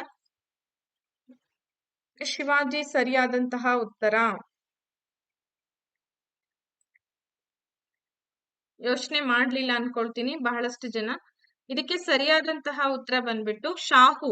ಯಾರೆಲ್ಲ ಶಾಹು ಅಂತೇಳಿ ಉತ್ತರವನ್ನ ಕೊಟ್ಟಿದ್ದೀರೋ ನಿಮ್ಮ ಉತ್ತರ ಸರಿಯಾಗಿದೆ. ಎಲ್ಲವನ್ನ ಶಿವಾಜಿನೇ ಮಾಡಕ್ ಆಗಲ್ಲ, ಕೆಲವೊಂದನ್ನ ಬಿಟ್ಕೊಡ್ಬೇಕಾಗತ್ತೆ. ಸೊ ಶಾಹು ಏನ್ ಮಾಡ್ತಾನೆ ಅಂತಂದ್ರೆ ಬಾಲಾಜಿ ವಿಶ್ವನಾಥನನ್ನ ಪೇಶ್ವೆಯಾಗಿ ನೇಮಕ ಮಾಡ್ತಾರೆ. ಸರಿಯಾದ ಉತ್ತರ ಶಾಹು ಅಂತ ಹೇಳಿ ಹೇಳ್ತೀವಿ. ಸರಿ, ಮುಂದಿನ ಒಂದು ಪ್ರಶ್ನೆಗೆ ಹೋಗೋಣ. ಮೂಲಭೂತ ಹಕ್ಕುಗಳನ್ನ ರಕ್ಷಣೆ ಮಾಡ್ಬೇಕಾದಂತಹ ಕರ್ತವ್ಯ ಯಾರ್ದಿದೆ? ಸಂವಿಧಾನನ, ನ್ಯಾಯಾಂಗ, ಶಾಸಕಾಂಗ ಹಾಗೆ ಕಾರ್ಯಾಂಗ ಅಂತ ಇದೆ. ಮೂಲಭೂತ ಹಕ್ಕುಗಳು ನಮ್ಗೆಲ್ರಿಗೂ ಕೂಡ ಮೂಲಭೂತ ಹಕ್ಕುಗಳು ಇದೆ. ಸೊ ಅದನ್ನ ನಾವು ಅದರ ಬೆನಿಫಿಟ್ಸ್ ಗಳನ್ನ ಕೂಡ ತಗೊಳ್ತೀವಿ. ಅವು ಎಲ್ಲ ನಮ್ಮ ಹಕ್ಕುಗಳು ಅಲ್ವಾ? ಸೊ ಹಾಗಾದ್ರೆ ಮೂಲಭೂತ ಹಕ್ಕುಗಳನ್ನ ಸಂರಕ್ಷಣೆ ಮಾಡುವಂತವ್ರು ಯಾರು? ಸಂವಿಧಾನ, ನ್ಯಾಯಾಂಗ, ಶಾಸಕಾಂಗ ಹಾಗೆ ಕಾರ್ಯಾಂಗ. ಓಕೆ, ಎಲ್ಲರೂ ಕೂಡ ಆಲ್ಮೋಸ್ಟ್ ಸರಿಯಾದ ಉತ್ತರವನ್ನ ಕೊಟ್ಟಿದ್ದೀರಾ. ಯಾಕೆ ಅಂತಂದ್ರೆ ಬಹಳ ಸಿಂಪಲ್ ಆಗಿರುವಂತ ಪ್ರಶ್ನೆ, ಮತ್ತಿದು ನಮ್ಗೆಲ್ಲ ಗೊತ್ತಿರುವಂತಹ ಒಂದು ಉತ್ತರನೇ. ನ್ಯಾಯಾಂಗ ಎಲ್ಲವೂ ಕೂಡ ನ್ಯಾಯಾಂಗದ ಅಡಿಯಲ್ಲೇ ನಾವು ನಮ್ಮ ಒಂದು ಯಾವುದೇ ಹಕ್ಕುಗಳಾಗಿರ್ಬೋದು, ನಮ್ಮ ಒಂದು ಬಾಧ್ಯತೆಗಳನ್ನಾಗಿರ್ಬೋದು ಹೇಳ್ಕೊಳ್ಳಿಕ್ಕೆ ಸಾಧ್ಯ. ನ್ಯಾಯಾಂಗವೇ ಇದನ್ನ ರಕ್ಷಣೆ ಮಾಡ್ಕೊಳ್ಳಿಕ್ಕೆ ಸಾಧ್ಯ ಆಗತ್ತೆ. ಸೊ ಹಂಗಾಗಿ ನ್ಯಾಯಾಂಗ ಇಲ್ಲಿ ಸರಿಯಾದಂತಹ ಉತ್ತರ. ಸಂವಿಧಾನದಲ್ಲಿ ನಾವ್ ಏನ್ ಮಾಡ್ಬೇಕು ಏನಿಲ್ಲ, ನಮ್ಗೆ ಇರ್ತಕ್ಕಂಥ ಕರ್ತವ್ಯಗಳು ಇದೆಲ್ಲವನ್ನ ಮೆನ್ಷನ್ ಮಾಡಿರೋದು ಸಂವಿಧಾನದಲ್ಲಿ. ನ್ಯಾಯಾಂಗ ಅಂತಂದಾಗ ಇವುಗಳೆಲ್ಲವನ್ನ ರಕ್ಷಣೆ ಮಾಡುವಂತಹ ಕಾರ್ಯ ನ್ಯಾಯಾಂಗಕ್ಕಿರುತ್ತೆ. ಶಾಸನಗಳನ್ನ ರಚಿಸ್ತಕ್ಕಂತಹ ಕಾರ್ಯ ಶಾಸಕಾಂಗಕ್ಕಿರುತ್ತೆ. ಕಾರ್ಯಾಂಗ ಅಂತಂದ್ರೆ ಅವೆಲ್ಲಾ ಶಾಸನಗಳನ್ನ ಕಾರ್ಯರೂಪಕ್ಕೆ ತರ್ತಕ್ಕಂಥದ್ದು ಕಾರ್ಯಾಂಗದ ಕೆಲಸ ಆಗಿರುತ್ತೆ. ನೆಕ್ಸ್ಟ್, ಸಾರ್ವಜನಿಕ ಆಡಳಿತದ ಪಿತಾಮಹ ಅಂತೇಳಿ ನಾವ್ ಯಾರನ್ನ ಕರಿತಾ ಇದೀವಿ? ಬೆಂಜಮಿನ್ ಫ್ರಾಂಕ್ಲಿನ್, ಹಾಗೆ George Washington, James Madison, Woodrow Wilson. ಎಷ್ಟು ಈಸಿ ಆಗಿದೆ ರೀ ಕ್ವಶನ್. ಆರಾಮಾಗಿ ಆನ್ಸರ್ ಮಾಡ್ಬಿಡ್ಬೋದಲ್ವಾ? ನೋಡೋಣ ಎಷ್ಟು ಜನ ರೈಟ್ ಆನ್ಸರ್ ಕೊಡ್ತೀರಾ ಅಂತ. ತುಂಬಾ ಇಂಪಾರ್ಟೆಂಟ್ ಕ್ವಶನ್ ಪೇಪರ್. ಈ ತರ ಕ್ವಶನ್ಸ್ ಈ ಸಲ ಕೇಳ್ತಾರೆ 100% ಎಲ್ಲ ಹೇಳಿಕೆ ರೂಪದಲ್ಲೇ ಕ್ವಶನ್ಸ್ ಗಳು ಇರೋದಿಲ್ಲ. ಈ ತರ ಕ್ವಶನ್ಸ್ ಗಳು ಕೂಡ ಇರುತ್ತೆ. ಹೇಳಿಕೆ ರೂಪದಲ್ಲಿ ಇರುವಂತ ಕ್ವಶನ್ಸ್ ಗಳನ್ನ ಕೂಡ ನಾನು ನಿಮಗೆ ಕೊಡ್ತೀನಿ. ನಾಳೆ ಆ ಒಂದು ಕ್ವಶನ್ ಸೆಟ್ ಅನ್ನ ತಗೊಂಡ್ ಬರ್ತೀನಿ. ಅದು ಕೂಡ ನಿಮಗೆ ಹೆಲ್ಪ್ಫುಲ್ ಆಗುತ್ತೆ. Woodrow Wilson is the right answer. ಇವರನ್ನ ನಾವು ಪಬ್ಲಿಕ್ ಅಡ್ಮಿನಿಸ್ಟ್ರೇಟರ್, ಒಂದು ಫಾದರ್ ಆಫ್ ಪಬ್ಲಿಕ್ ಅಡ್ಮಿನಿಸ್ಟ್ರೇಷನ್ ಅಂತ ಹೇಳಿ ಕರಿತಾ ಇದೀವಿ. ಸೊ ಇವರನ್ನ, ವುಡ್ರೋ ವಿಲ್ಸನ್ ಅವರನ್ನ ಸಾರ್ವಜನಿಕ ಆಡಳಿತದ ಪಿತಾಮಹ ಅಂತ ಹೇಳಿ ನಾವು ಗುರುತಿಸ್ತಾ ಇದೀವಿ. ನೆಕ್ಸ್ಟ್ ಕ್ವಶನ್ ಬಂದ್ಬಿಟ್ಟು 18ನೇ ಪ್ರಶ್ನೆ. ವಿದೇಶಿಯರಿಗೆ ಕೆಳಕಂಡಂತ ಹಕ್ಕುಗಳನ್ನ ನಿರಾಕರಿಸಲಾಗಿದೆ. ವಿದೇಶಿಯರು ಅಂತಂದ್ರೆ ನಮ್ಮ ದೇಶದವ್ರು ಅಲ್ಲದೆ ಇರುವಂತವ್ರಿಗೆ ಯಾವ ಹಕ್ಕುಗಳನ್ನ ನಾವು ನಿರಾಕರಣೆ ಮಾಡಿದೀವಿ? ನಮ್ಮ ಸಂವಿಧಾನ ನಾಗರಿಕ ಹಕ್ಕುಗಳು, ಆರ್ಥಿಕ ಹಕ್ಕುಗಳು, ಹಾಗೆ ರಾಜಕೀಯ ಹಕ್ಕುಗಳು ಮತ್ತು ನೈತಿಕ ಹಕ್ಕುಗಳು ಅಂತ ಇದೆ. ಎಸ್, ಈಸಿ ಆಗಿರುವಂತ ಪ್ರಶ್ನೆಗಳಿಗೆ ಹೆಚ್ಚಿನ ಸಮಯ ತಗೊಳ್ಳೋ ಅವಶ್ಯಕತೆ ಇಲ್ಲ. ಹಾಗಾಗಿ ಮುಂದುವರ್ಸ್ಕೊಂಡು ಹೋಗ್ತಾ ಇದ್ದೀನಿ ನಾನು. ಈ ವಿದೇಶದಿಂದ ಬಂದು ಇಲ್ಲಿ ನೆಲೆಸಿದಂತವರಿಗೆ ಸಾಕಷ್ಟು ಹಕ್ಕುಗಳನ್ನ ಕೊಟ್ಟಿದೀವಿ. ಅದರಲ್ಲಿ ನಾಗರಿಕ ಹಕ್ಕುಗಳನ್ನ ಕೂಡ ಕೊಟ್ಟಿದೀವಿ. ಆರ್ಥಿಕ ಹಕ್ಕುಗಳು, ಅವ್ರು ಇಲ್ಲಿ ಬಂದು ಬಂಡವಾಳಗಳನ್ನ ಹೂಡಿ ಕಂಪನಿಗಳನ್ನ ಸ್ಟಾರ್ಟ್ ಮಾಡ್ಲಿಕ್ಕೆ ಹಕ್ಕುಗಳಿದೆ. ನೈತಿಕ ಹಕ್ಕುಗಳು ಸಾಮಾನ್ಯವಾಗಿ ಎಲ್ರಿಗೂ ಕಂಪಲ್ಸರಿ ಬೇಕು, ಮಾರಲ್ ರೈಟ್ಸ್ ಅಂತ ಹೇಳಿ ಕರಿತೀವಿ. ಅದಲ್ದಂಗೆನೆ ರಾಜಕೀಯವಾಗಿ ಅವ್ರಿಲ್ಲಿ ಏನ್ ಮಾಡಕ್ಕಾಗಲ್ಲ, ಮತವನ್ನ ಹಾಕಕ್ಕಾಗಲ್ಲ, ಚುನಾವಣೆಗೆ ನಿಂತ್ಕೊಳ್ಳೋದಕ್ಕಾಗಲ್ಲ. ಅದಕ್ಕೆ ಒಂದಷ್ಟು ಬೇಕಾಗತ್ತೆ, ಪ್ರೊಸೆಷನ್ ಬೇಕಾಗತ್ತೆ. ಸೊ ಹಂಗಾಗಿ ಆಪ್ಷನ್ ನಂಬರ್ ಸಿ ಇಲ್ಲಿ ಸರಿಯಾದಂತಹ ಉತ್ತರ. ರಾಜಕೀಯ ಹಕ್ಕುಗಳು ಅವರಿಗೆ ಕೊಟ್ಟಿಲ್ಲ. ವಿಶ್ವಸಂಸ್ಥೆಯು ಮಾನವ ಹಕ್ಕುಗಳ ಸಾರ್ವತ್ರಿಕ ಘೋಷಣೆಯನ್ನ ಯಾವಾಗ ಜಾರಿಗೊಳಿಸ್ತು? ವಿಶ್ವಸಂಸ್ಥೆ UNO, ಯುನೈಟೆಡ್ ನೇಷನ್ ಆರ್ಗನೈಸೇಷನ್ ಅಂತ ಏನಿದೆ, ಇಡೀ ವಿಶ್ವದ ಮಟ್ಟಿಗೆ ಸಮಸ್ಯೆಗಳನ್ನ ಬಗೆಹರಿಸುವಂತಹ ಒಂದು ಸಂಸ್ಥೆ ವಿಶ್ವಸಂಸ್ಥೆ ಅಂತ ಹೇಳಿ ಕರಿತೀವಿ. ಈ ಯುನೈಟೆಡ್ ನೇಷನ್ ಏನಿದೆ ಮಾನವ ಹಕ್ಕುಗಳ ಸಾರ್ವತ್ರಿಕ ಘೋಷಣೆಯನ್ನ ಮಾಡುತ್ತೆ. ಸೊ ಯಾವಾಗ ಮಾಡ್ತು? ಈ ಮಾನವ ಹಕ್ಕುಗಳೇನಿದೆ ಇಡೀ ಸಾರ್ವತ್ರಿಕವಾಗಿ ಎಲ್ರಿಗೂ ಕೂಡ ಅನ್ವಯ ಆಗತ್ತೆ ಅಂತ ಘೋಷಣೆ ಮಾಡುತ್ತೆ. ಯಾವಾಗ? 24ನೇ ಅಕ್ಟೋಬರ್ 1945, 26ನೇ ಜನವರಿ 1950, 10ನೇ ಡಿಸೆಂಬರ್ 1948, ಹಾಗೆ 26ನೇ ನವೆಂಬರ್ 1949 ಅಂತ ಇದೆ. ಎಸ್, ಓಕೆ, ಆಲ್ಮೋಸ್ಟ್ ನಿಮ್ಮೆಲ್ಲರ ಉತ್ತರ ಬಂದ್ಬಿಟ್ಟು ಆಪ್ಷನ್ ನಂಬರ್ ಸಿ ಅಂತ ಹೇಳ್ತಿದ್ದೀರಾ. ಸಿ ಕರೆಕ್ಟಾ? 100%? ಎಸ್, 200% ನಿಮ್ಮ ಉತ್ತರ ಸರಿಯಾಗಿದೆ. ಬಿಕಾಸ್ ಮಾನವ ಹಕ್ಕುಗಳು, ಹ್ಯೂಮನ್ ರೈಟ್ಸ್ ಏನಿದೆ ಇದು ಯೂನಿವರ್ಸಲ್ ಆಗಿ ಇರುವಂತದ್ದು, ಸಾರ್ವತ್ರಿಕವಾಗಿರುವಂತದ್ದು ಅಂತ ಹೇಳಿ ಘೋಷಣೆ ಮಾಡಿದ್ದು 10 ಡಿಸೆಂಬರ್ 1948ರಲ್ಲಿ ಇದನ್ನ ಘೋಷಣೆ ಮಾಡ್ತಾರೆ, ಅಥವಾ ಅದನ್ನ ಪ್ರಚಲಿತಕ್ಕೆ ತರ್ತಕ್ಕಂತ ಒಂದು ವ್ಯವಸ್ಥೆಯನ್ನ ಮಾಡ್ತಾರೆ. ಇನ್ನ ವೆರಿ ಸಿಂಪಲ್ ಆದಂತಹ ಒಂದು ಪ್ರಶ್ನೆ, 20ನೇ ಪ್ರಶ್ನೆ. ಕರ್ನಾಟಕ ವಿಧಾನಸಭೆಯ ಒಟ್ಟು ಚುನಾಯಿತ ಸದಸ್ಯರ ಸಂಖ್ಯೆ ಎಷ್ಟಿದೆ? 225, 226, ಹಾಗೆ 224 ಮತ್ತೆ 228. ಜನವರಿ 26, 1950 ಗಣರಾಜ್ಯ ಜಾರಿಗೆ ಬರುತ್ತೆ. ಸಂವಿಧಾನ ಜಾರಿಗೆ ಬಂದಿದ್ದು 1949. ಓಕೆ, ಸರಿ ಇದೆ. ಕರ್ನಾಟಕ ವಿಧಾನಸಭೆ, ಸೊ ನಮ್ಮಲ್ಲಿ 2 ಸದನಗಳಿದೆ, ಒಂದು ವಿಧಾನಸಭೆ ಮತ್ತೊಂದು ವಿಧಾನ ಪರಿಷತ್. ಎಲ್ಲಾ ರಾಜ್ಯಗಳಲ್ಲೂ ಕೂಡ 2 ಇಲ್ಲ ಅಲ್ವಾ? ಸೊ ಕೆಳಮನೆ ಮತ್ತು ಮೇಲ್ಮನೆ ಅಂತ 2 ಇದೆ. ನಮ್ಮ ಕೇಂದ್ರ ಅಂತ ಬಂದಾಗ ರಾಜ್ಯಸಭೆ ಮತ್ತು ಲೋಕಸಭೆ ಹೇಗೆ ನಾವು ಗುರುತಿಸ್ತೀವೋ, ಕರ್ನಾಟಕ ಅಂತ ಬಂದಾಗ ವಿಧಾನಸಭೆ ಮತ್ತು ವಿಧಾನ ಪರಿಷತ್ ಇರುತ್ತೆ. ಹಾಗಾದ್ರೆ ವಿಧಾನಸಭೆಯ ಒಟ್ಟು ಚುನಾಯಿತ ಸದಸ್ಯರ ಸಂಖ್ಯೆ ಎಷ್ಟಿರುತ್ತೆ? ಇದಕ್ಕೆ ಆನ್ಸರ್ ಬಂದು ಆಲ್ಮೋಸ್ಟ್ ಎಲ್ಲರೂ ಕೂಡ ಸರಿಯಾದ ಉತ್ತರವನ್ನ ಕೊಟ್ಟಿದ್ದೀರಾ. 224 ಚುನಾಯಿತ ಸದಸ್ಯರ ಸಂಖ್ಯೆ ಇರ್ತದೆ ವಿಧಾನಸಭೆಗೆ, MLAಗಳು. ಓಕೆ, ನಿಮ್ಮ ಉತ್ತರ ಸರಿ ಇದೆ. ನೆಕ್ಸ್ಟ್, ಪೂರ್ವ ಪಾಕಿಸ್ತಾನವು ಬಾಂಗ್ಲಾದೇಶ ಎಂಬ ಹೆಸರಿನಲ್ಲಿ ಸ್ವತಂತ್ರ ರಾಷ್ಟ್ರವಾಗಿ ಉದಯಿಸಿದಂತಹ ಇಸ್ವಿ. ನಾನ್ ನಿಮಗೆ ಒಂದು ಬಂಪರ್ ಆಫರ್ ಅಂತಂದ್ರೆ ಏನ್ ಗೊತ್ತಾ, ಕಂಪ್ಲೀಟ್ ಜಿಯೋಗ್ರಫಿಯನ್ನ ಒಂದು ಕ್ಲಾಸ್ ಅಲ್ಲಿ ಕೊಡ್ತಾ ಇದ್ದೀನಿ. ಅದು ರೆಕಾರ್ಡೆಡ್ ಕ್ಲಾಸಸ್ ಆಗಿರುತ್ತೆ. ಕಂಪ್ಲೀಟ್ ಜಿಯೋಗ್ರಫಿ, ಆ ಒಂದು ಜಿಯೋಗ್ರಫಿ ವಿಡಿಯೋ ನೋಡ್ಬಿಟ್ರೆ ಮತ್ತೆ ಬೇರೆಲ್ಲೂ ಕೂಡ ನೀವು ನೋಡೋ ಅವಶ್ಯಕತೆ ಬೀಳಲ್ಲ. ಮ್ಯಾಕ್ಸಿಮಮ್ ಒಂದು 8 to 9 ಅವರ್ದು ಒಂದು ಕ್ಲಾಸ್ ಇದೆ. ಮಾಡ್ತಾ ಇದ್ದೀನಿ ನಾನು, ಅದನ್ನ ರೆಕಾರ್ಡೆಡ್ ಕ್ಲಾಸ್ ಮಾಡ್ತಾ ಇದ್ದೀನಿ. 8 to 9 ಅವರ್ ಇರುವಂತಹ ಕಂಪ್ಲೀಟ್ ಜಿಯೋಗ್ರಫಿ ಕ್ಲಾಸ್ ಅನ್ನ ಒಂದು 4ರಿಂದ ಒಂದು 5 ದಿನದಲ್ಲಿ ನಾವು ಅದನ್ನ ಬಿಡುಗಡೆ ಮಾಡ್ತಾ ಇದ್ದೀವಿ. ತುಂಬಾ ಬ್ಯೂಟಿಫುಲ್ ಆಗಿರುವಂತಹ ಒಂದು ವಿಡಿಯೋ ರೆಡಿ ಆಗ್ತಾ ಇದೆ, ವಿತ್ ಸ್ಲೈಡ್ ಸಮೇತ, ವಿತ್ ಮ್ಯಾಪ್ ಸಮೇತ. ಬಹಳಷ್ಟು ಜನ ಎಕ್ಸ್ಪೆಕ್ಟ್ ಮಾಡ್ತಾ ಇದ್ರಿ, ಮ್ಯಾಪ್ ಇರ್ಲಿ ಮೇಡಮ್, ಮ್ಯಾಪ್ ಮೂಲಕ ತಿಳಿಸಿ ಹೇಳಿ ನಮ್ಗೆ ಅಂತ. ನಮ್ಮ ಗಡಿ ರೇಖೆಗಳಾಗಿರ್ಬೋದು, ಅಂತಾರಾಷ್ಟ್ರೀಯ ಒಂದು ದಿನಾಂಕದ ಬಗ್ಗೆ ಆಗಿರ್ಬೋದು, ವಾಯುಗುಣದ ಬಗ್ಗೆ, ಸಾರಿಗೆ ವ್ಯವಸ್ಥೆ, ಕೈಗಾರೀಕರಣ ವ್ಯವಸ್ಥೆ, ಸಂಪೂರ್ಣ ಜಿಯೋಗ್ರಫಿಯನ್ನ ನಾನು ಒಂದು 8ರಿಂದ 9 ತಾಸಲ್ಲಿ ಹೇಳುವಂತ ಪ್ರಯತ್ನ ಮಾಡ್ತಾ ಇದ್ದೀನಿ. ಹಾಗಾಗಿ ಅದಕ್ಕೆ ಸ್ಲೈಡ್ಸ್ ಕೂಡ ರೆಡಿ ಆಗಿದೆ. ಅದನ್ನ ಮಾಡಿ ನಿಮ್ ಮುಂದೆ ಪ್ರಸ್ತುತ ಮಾಡುವಂತದ್ದು. ಇನ್ನೊಂದು ನಾನು 4ರಿಂದ 5 ದಿನದಲ್ಲಿ ಅಪ್ಡೇಟ್ ಮಾಡ್ತೀನಿ. ಸಾಧ್ಯವಾದ್ರೆ ನಿಮಗೆ ಅದು ಇಷ್ಟ ಇದ್ರೆ, ಜೊತೆಗೆ ಅದರಿಂದ ಮಾಹಿತಿ ತಿಳ್ಕೊಳ್ಬೇಕು ಅನ್ನೋ ಆಸಕ್ತಿ ಇದ್ದವ್ರು ಮಾತ್ರ ನೋಡಿ. ಅರ್ಥ ಆಯ್ತಾ? ಓಕೆ, ಇದಕ್ಕೆ ಸಂಬಂಧಪಟ್ಟಂತೆ almost option number 1, 1971 is the right answer ಅಲ್ವಾ? ಪೂರ್ವ ಪಾಕಿಸ್ತಾನ. ಸೊ ನೋಡಿ, ಪೂರ್ವ ಪಾಕಿಸ್ತಾನ ಅಂದ್ರೆ ಈ ಸೈಡ್ ಬರುತ್ತೆ, ಬಾಂಗ್ಲಾದೇಶ. ಸೊ ಈ ಬಾಂಗ್ಲಾದೇಶ ಏನಿದೆ, ಸ್ವತಂತ್ರ ರಾಷ್ಟ್ರವಾಗಿ ಹೊರಹೊಮ್ಮಿದ್ದು 1971ರಲ್ಲಿ. ಲೈವ್ ಮಾಡ್ಬೋದು, ಬಟ್ ಅಷ್ಟೊತ್ತು ನೀವು ಪೇಷನ್ಸ್ ಇಟ್ಕೊಳ್ಳಕ್ಕೆ ಆಗಲ್ಲ.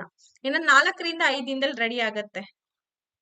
ಸರಿನಾ? ತುಂಬಾ ತುಂಬಾ ತುಂಬಾ ಇಂಪಾರ್ಟೆಂಟ್ ವಿಡಿಯೋ. ಆ ವಿಡಿಯೋ ನೀವು ನೋಡಿದ್ರೆ ಮತ್ತೆ ಎಲ್ಲೂ ಕೂಡ ಯಾವ್ದನ್ನ ನೀವು ನೋಡೋ ಅವಶ್ಯಕತೆ ಬೀಳೋದಿಲ್ಲ. ಅಷ್ಟು ನೀಟಾಗಿ ನಾನೆಲ್ಲ ಡಿಗ್ರಿ ಬುಕ್ಸ್ ಗಳ ಕಲೆಕ್ಷನ್ಸ್ ತಗೊಂಡು ಮಾಡಿರುವಂತ ವಿಡಿಯೋ ಇದೆ, ವಿತ್ ಸ್ಲೈಡ್ಸ್, ವಿತ್ ಮ್ಯಾಪ್ ಗಳ ಸಮೇತ ಮಾಡಿರುವಂತ ವಿಡಿಯೋ. ಭಾರತದ ಸಂವಿಧಾನ ರಚನಾ ಸಭೆಯ ಮೊದಲ ಅಧಿವೇಶನ ನಡೆದದ್ದು ಎಲ್ಲಿ? ಯಾವಾಗ? 10ನೇ ಡಿಸೆಂಬರ್ 1946, 9ನೇ ಡಿಸೆಂಬರ್ 1946, 8ನೇ ಡಿಸೆಂಬರ್ 1946, ಹಾಗೆ 20ನೇ ಡಿಸೆಂಬರ್ 1946. ಹಾಗಾದ್ರೆ ನಮ್ಮ ಸಂವಿಧಾನ ರಚನಾ ಸಭೆಯ ಮೊದಲ ಅಧಿವೇಶನ ನಡೆದದ್ದು ಯಾವಾಗ? ಓಕೆ, ಯಾವಾಗ ಆಗತ್ತೆ? Very good, very good. ಎಷ್ಟು ಬ್ಯೂಟಿಫುಲ್ ಆಗಿ ನೀವು ಪಾರ್ಟಿಸಿಪೇಟ್ ಮಾಡ್ತಾ ಇದ್ದೀರಾ. ಇದೇ ತರನೇ ನಿಮ್ಮ ಪಾರ್ಟಿಸಿಪೇಷನ್ ಇದ್ರೆ 100% ನೀವು ಫೇಲ್ ಆಗಕ್ ಸಾಧ್ಯನೇ ಇಲ್ಲ. ಇಲ್ಲಿ ಸರಿಯಾದ ಉತ್ತರ ಬಂದ್ಬಿಟ್ಟು ಆಪ್ಷನ್ ನಂಬರ್ ಬಿ, 9ನೇ ಡಿಸೆಂಬರ್ 1946ರಲ್ಲಿ ಏನಾಗುತ್ತೆ, ಸಂವಿಧಾನ ರಚನಾ ಸಭೆಯ ಮೊದಲ ಅಧಿವೇಶನ ನಡೆಯುತ್ತೆ. Very good. ಮುಂದಿನ ಪ್ರಶ್ನೆ ಬಂದು, ದಕ್ಷಿಣ ಆಫ್ರಿಕಾ ಗಣರಾಜ್ಯದ ನೂತನ ರಾಷ್ಟ್ರಧ್ವಜದ ಧ್ವಜಾರೋಹಣ ಆದಂತಹ ದಿನಾಂಕ ಯಾವುದು? ದಕ್ಷಿಣ ಆಫ್ರಿಕಾ, ಸೌತ್ ಆಫ್ರಿಕಾ ಅಂತ ಏನ್ ಹೇಳ್ತೀವಿ, ಅಲ್ಲಿರ್ತಕ್ಕಂಥ ಗಣರಾಜ್ಯದ ನೂತನ ರಾಷ್ಟ್ರಧ್ವಜವನ್ನ ರೆಡಿ ಮಾಡ್ತಾರೆ. ಆ ಒಂದು ಧ್ವಜಾರೋಹಣ ಯಾವಾಗ ಆಯ್ತು ಅಂತ ಪ್ರಶ್ನೆ ಇದೆ. ನಮ್ಮ ಭಾರತ ದೇಶದಲ್ಲ, ಪ್ರಪಂಚದ ಇತಿಹಾಸ ಇದು. 20ನೇ ಏಪ್ರಿಲ್ 1994, 25ನೇ ಏಪ್ರಿಲ್ 1994, ಹಾಗೆ 18ನೇ ಏಪ್ರಿಲ್ 1994, 21ನೇ ಏಪ್ರಿಲ್ 1994 ಅಂತ ಇದೆ. Okay, what is the right answer? ಹಾಗಿದ್ರೆ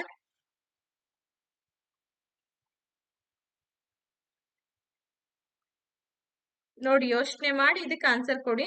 ದಕ್ಷಿಣ ಆಫ್ರಿಕಾದ ರಾಷ್ಟ್ರಧ್ವಜದ ಧ್ವಜಾರೋಹಣ ಆದಂತಹ ದಿನಾಂಕ ಯಾವುದು?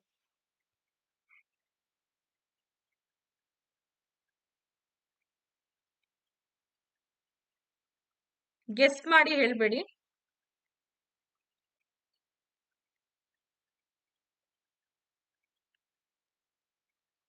South Africa.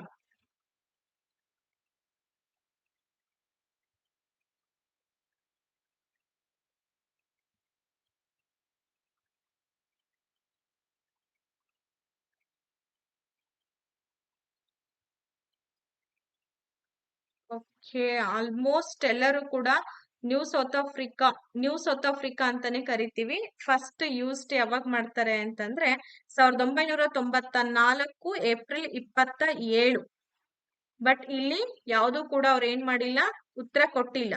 ಸೊ ಹಂಗಾಗಿ ಇಲ್ಲಿ ಯಾವುದೇ ಉತ್ತರ ಇಲ್ಲದೆ ಇರೋ ಕಾರಣ ಅವ್ರು ಏನ್ ಮಾಡಿದ್ರು, ಗ್ರೇಸ್ ಅಂಕಗಳನ್ನ ನಿಮಗೆ ಕೊಟ್ಟಿದ್ರು. ಇದಕ್ಕೆ ಸರಿಯಾದಂತಹ ಉತ್ತರ ಬಂದ್ಬಿಟ್ಟು ಏಪ್ರಿಲ್ 27. ನೆನ್ಪಿಟ್ಕೊಳ್ಳಿ, ಏಪ್ರಿಲ್ 27, 1994. 2017ರಲ್ಲಿ ಈ ರೀತಿ ಬಹಳ ಕ್ವಶನ್ಸ್ ಗಳಿಗೆ ಏನ್ ಮಾಡ್ಬಿಟ್ಟಿದ್ದಾರೆ, ಒಂಥರ ಮಿಸ್ಟೇಕ್ಸ್ ಮಾಡಿದ್ದಾರೆ. ಪೇಡ್ ಕ್ಲಾಸ್ ನವರಿಗೆ ವಿತ್ ನೋಟ್ ಸಮೇತ ಹಾಕ್ತೀನಿ ಅಶ್ವಿನಿ ಅವರೇ, ಡೋಂಟ್ ವರಿ, ನೀವೇನ್ ತಲೆ ಕೆಡ್ಸ್ಕೊಳ್ಬೇಡಿ.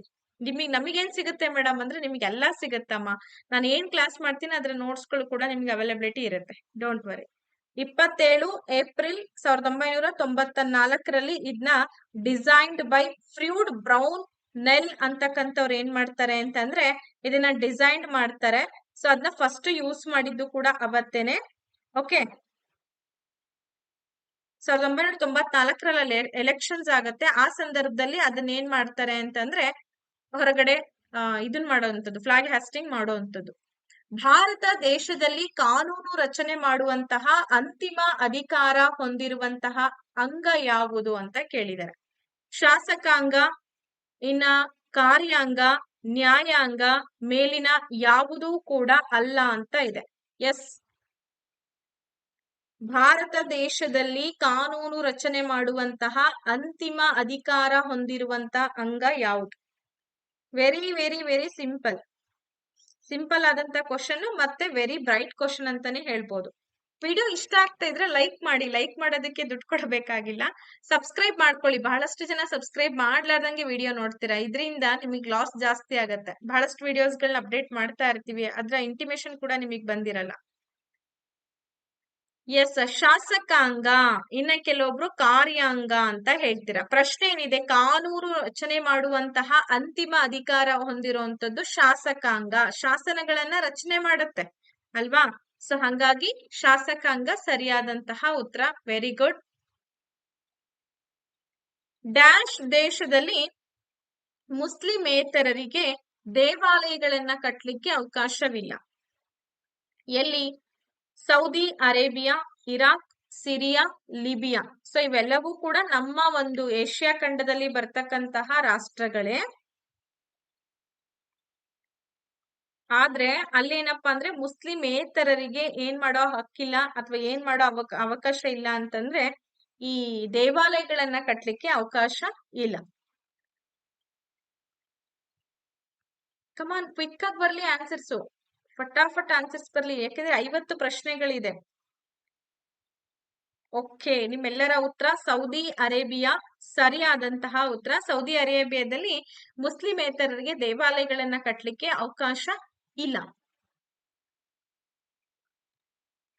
ನೆಕ್ಸ್ಟ್, ಉಷ್ಣತಾ ಮಾಪಕದಿಂದ ಅಳತೆ ಮಾಡ್ತಾರೆ. ಒತ್ತಡವನ್ನ ಯಾವ ಒಂದು ಮಾಪಕದಿಂದ ಅಳತೆ ಮಾಡ್ಲಾಗತ್ತೆ?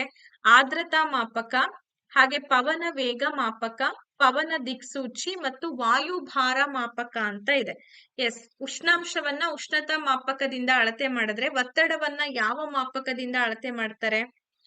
ಪ್ರೆಷರ್. ಇದನ್ನ ಎಸ್ ಎಸ್ ಎಸ್, ಬರ್ಲಿ ಬೇಗ ಬರ್ಲಿ. ವಾಯುಭಾರ ಮಾಪಕದಿಂದ. ಯಾರೆಲ್ಲ ಆಪ್ಷನ್ ನಂಬರ್ ಡಿ ಅಂತ ಉತ್ತರವನ್ನ ಕೊಟ್ಟಿದ್ದೀರಾ, ನಿಮ್ಮೆಲ್ಲರ ಉತ್ತರ ಸರಿಯಾಗಿದೆ. ವಾಯುಭಾರ ಮಾಪಕದಿಂದ ವಾಯುವಿನ ಒತ್ತಡವನ್ನ ಅಳತೆ ಮಾಡ್ತಾರೆ. ಸೊ ಹಂಗಾಗಿ ಆಪ್ಷನ್ ನಂಬರ್ ಡಿ ಸರಿಯಾದಂತ ಉತ್ತರ. ಈಗ ಜಾಗ್ರಫಿ ಸ್ಟಾರ್ಟ್ ಆಗತ್ತೆ. ಈ ಕೆಳಗಿನ ಯಾವುದು ಕಾವೇರಿ ನದಿಯ ಉಪನದಿ ಅಲ್ಲ? ಸೊ ಕಾವೇರಿ ನದಿಯ ಉಪನದಿ ಅಲ್ಲದೆ ಇರ್ತಕ್ಕಂಥದ್ದು ಯಾವುದು ಅನ್ನೋ ಒಂದು ಪ್ರಶ್ನೆ ಇದೆ. ಸೊ ಯಾವುದು? ವೇದಾವತಿ, ಹೇಮಾವತಿ, ಅರ್ಕಾವತಿ, ಸುವರ್ಣಾವತಿ.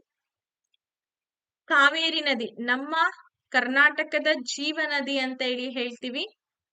ಸೊ ಹಾಗಾದ್ರೆ ಆ ಒಂದು ಕಾವೇರಿ ನದಿಯ ಉಪನದಿ ಅಲ್ಲದೆ ಇರ್ತಕ್ಕಂಥದ್ದು ಯಾವುದು ಅನ್ನೋ ಒಂದು ಪ್ರಶ್ನೆ ಇದೆ. ಸರಿಯಾದ ಉತ್ತರ ಬಂದ್ಬಿಟ್ಟು ಸಂಖ್ಯೆ ಹಾಕಿ, ಪ್ರಶ್ನೆ ಸಂಖ್ಯೆ ಹಾಕಿ ಆನ್ಸರ್ ಮಾಡಿ.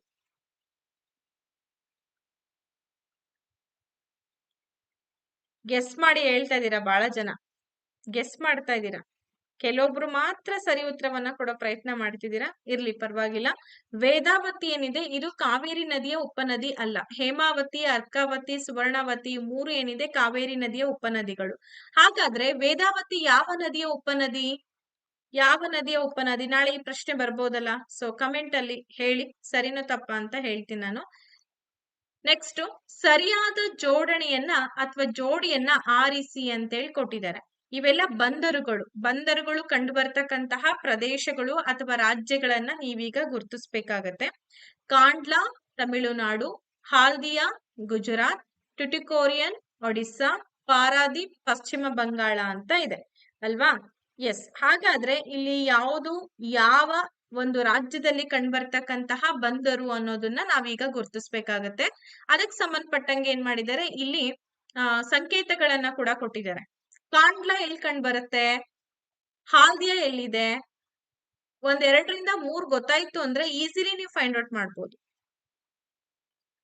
ತುಂಗಭದ್ರಾ ಅಂತೇಳಿ ಹೇಳ್ತೀರಾ. ಓಕೆ, ತುಂಗಭದ್ರಾ ನದಿಯ ಉಪನದಿ ವೇದಾವತಿ ಅಂತ ಹೇಳ್ತೀರಾ. Okay, yes. ನೋಡಿ, ಕಾಂಡ್ಲಾ ಬಂದರು ಕಂಡು ಬರುವಂತದ್ದು ಗುಜರಾತ್ ನಲ್ಲಿ. ಯಾಕೆಂದ್ರೆ ನಮಗೆ ಅದು ಗೊತ್ತಾಗ್ಬಿಡುತ್ತೆ. ಕಾಂಡ್ಲಾ ಒಂದು ಗೊತ್ತಾಯ್ತು. ಸೊ ಹಾಗಾದ್ರೆ ಇಲ್ಲಿ ಸಿ ಮತ್ತೆ ಡಿ ಬಿಟ್ಬಿಡೋಣ. ಇನ್ನು ಉಳಿದಿರೋದು ಎ ಮತ್ತೆ ಬಿ, ಇವೆರಡರಲ್ಲಿ ಕಾನ್ಫ್ಲಿಕ್ಟ್ ಶುರುವಾಗತ್ತೆ. ಸೊ ಹಾಲ್ದಿಯಾ ಎಲ್ಲಿ ಕಂಡು ಬರುತ್ತೆ, ಪಶ್ಚಿಮ ಬಂಗಾಳದಲ್ಲಿ ಇದೊಂದು ಬಂದರು, ಪ್ರಮುಖ ಬಂದರು ಪ್ರದೇಶ. ಟ್ಯುಟಿಕೋರಿಯನ್ ಅಂತಂದಾಗ ಯಾವ್ದು ಬರುತ್ತೆ, ಒಡಿಸ್ಸಾನ? ಟ್ಯುಟಿಕೋರಿಯನ್, ಎಸ್, ಒಡಿಸ್ಸಾದಲ್ಲಿ ಟ್ಯುಟಿಕೋರಿಯನ್. ಪಾರಾದೀಪ್ ಎಲ್ಲಿ ಬರುತ್ತೆ, ತಮಿಳುನಾಡಿನಲ್ಲಿ. ಅಥವಾ ಎಲ್ಲಿ ಕಂಡು ಬರುತ್ತೆ ಅದು ಕೂಡ?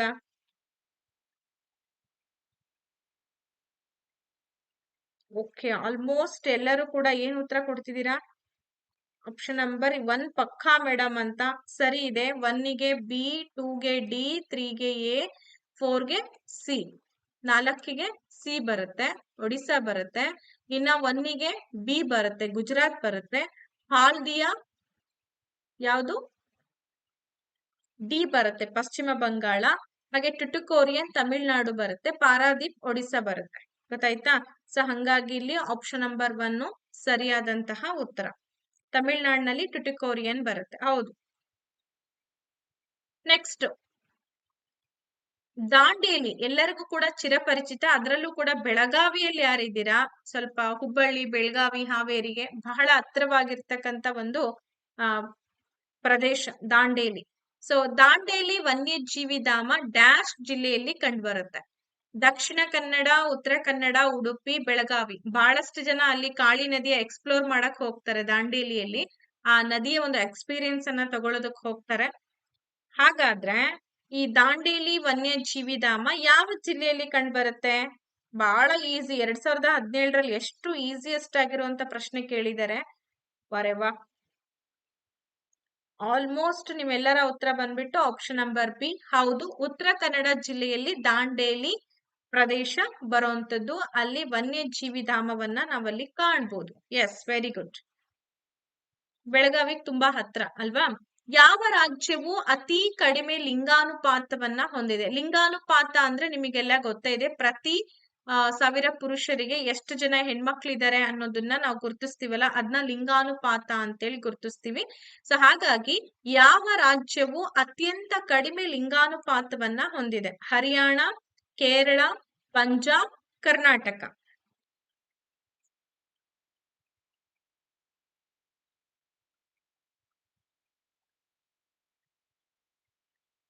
ಮೂವತ್ತನೇ ಪ್ರಶ್ನೆಗೆ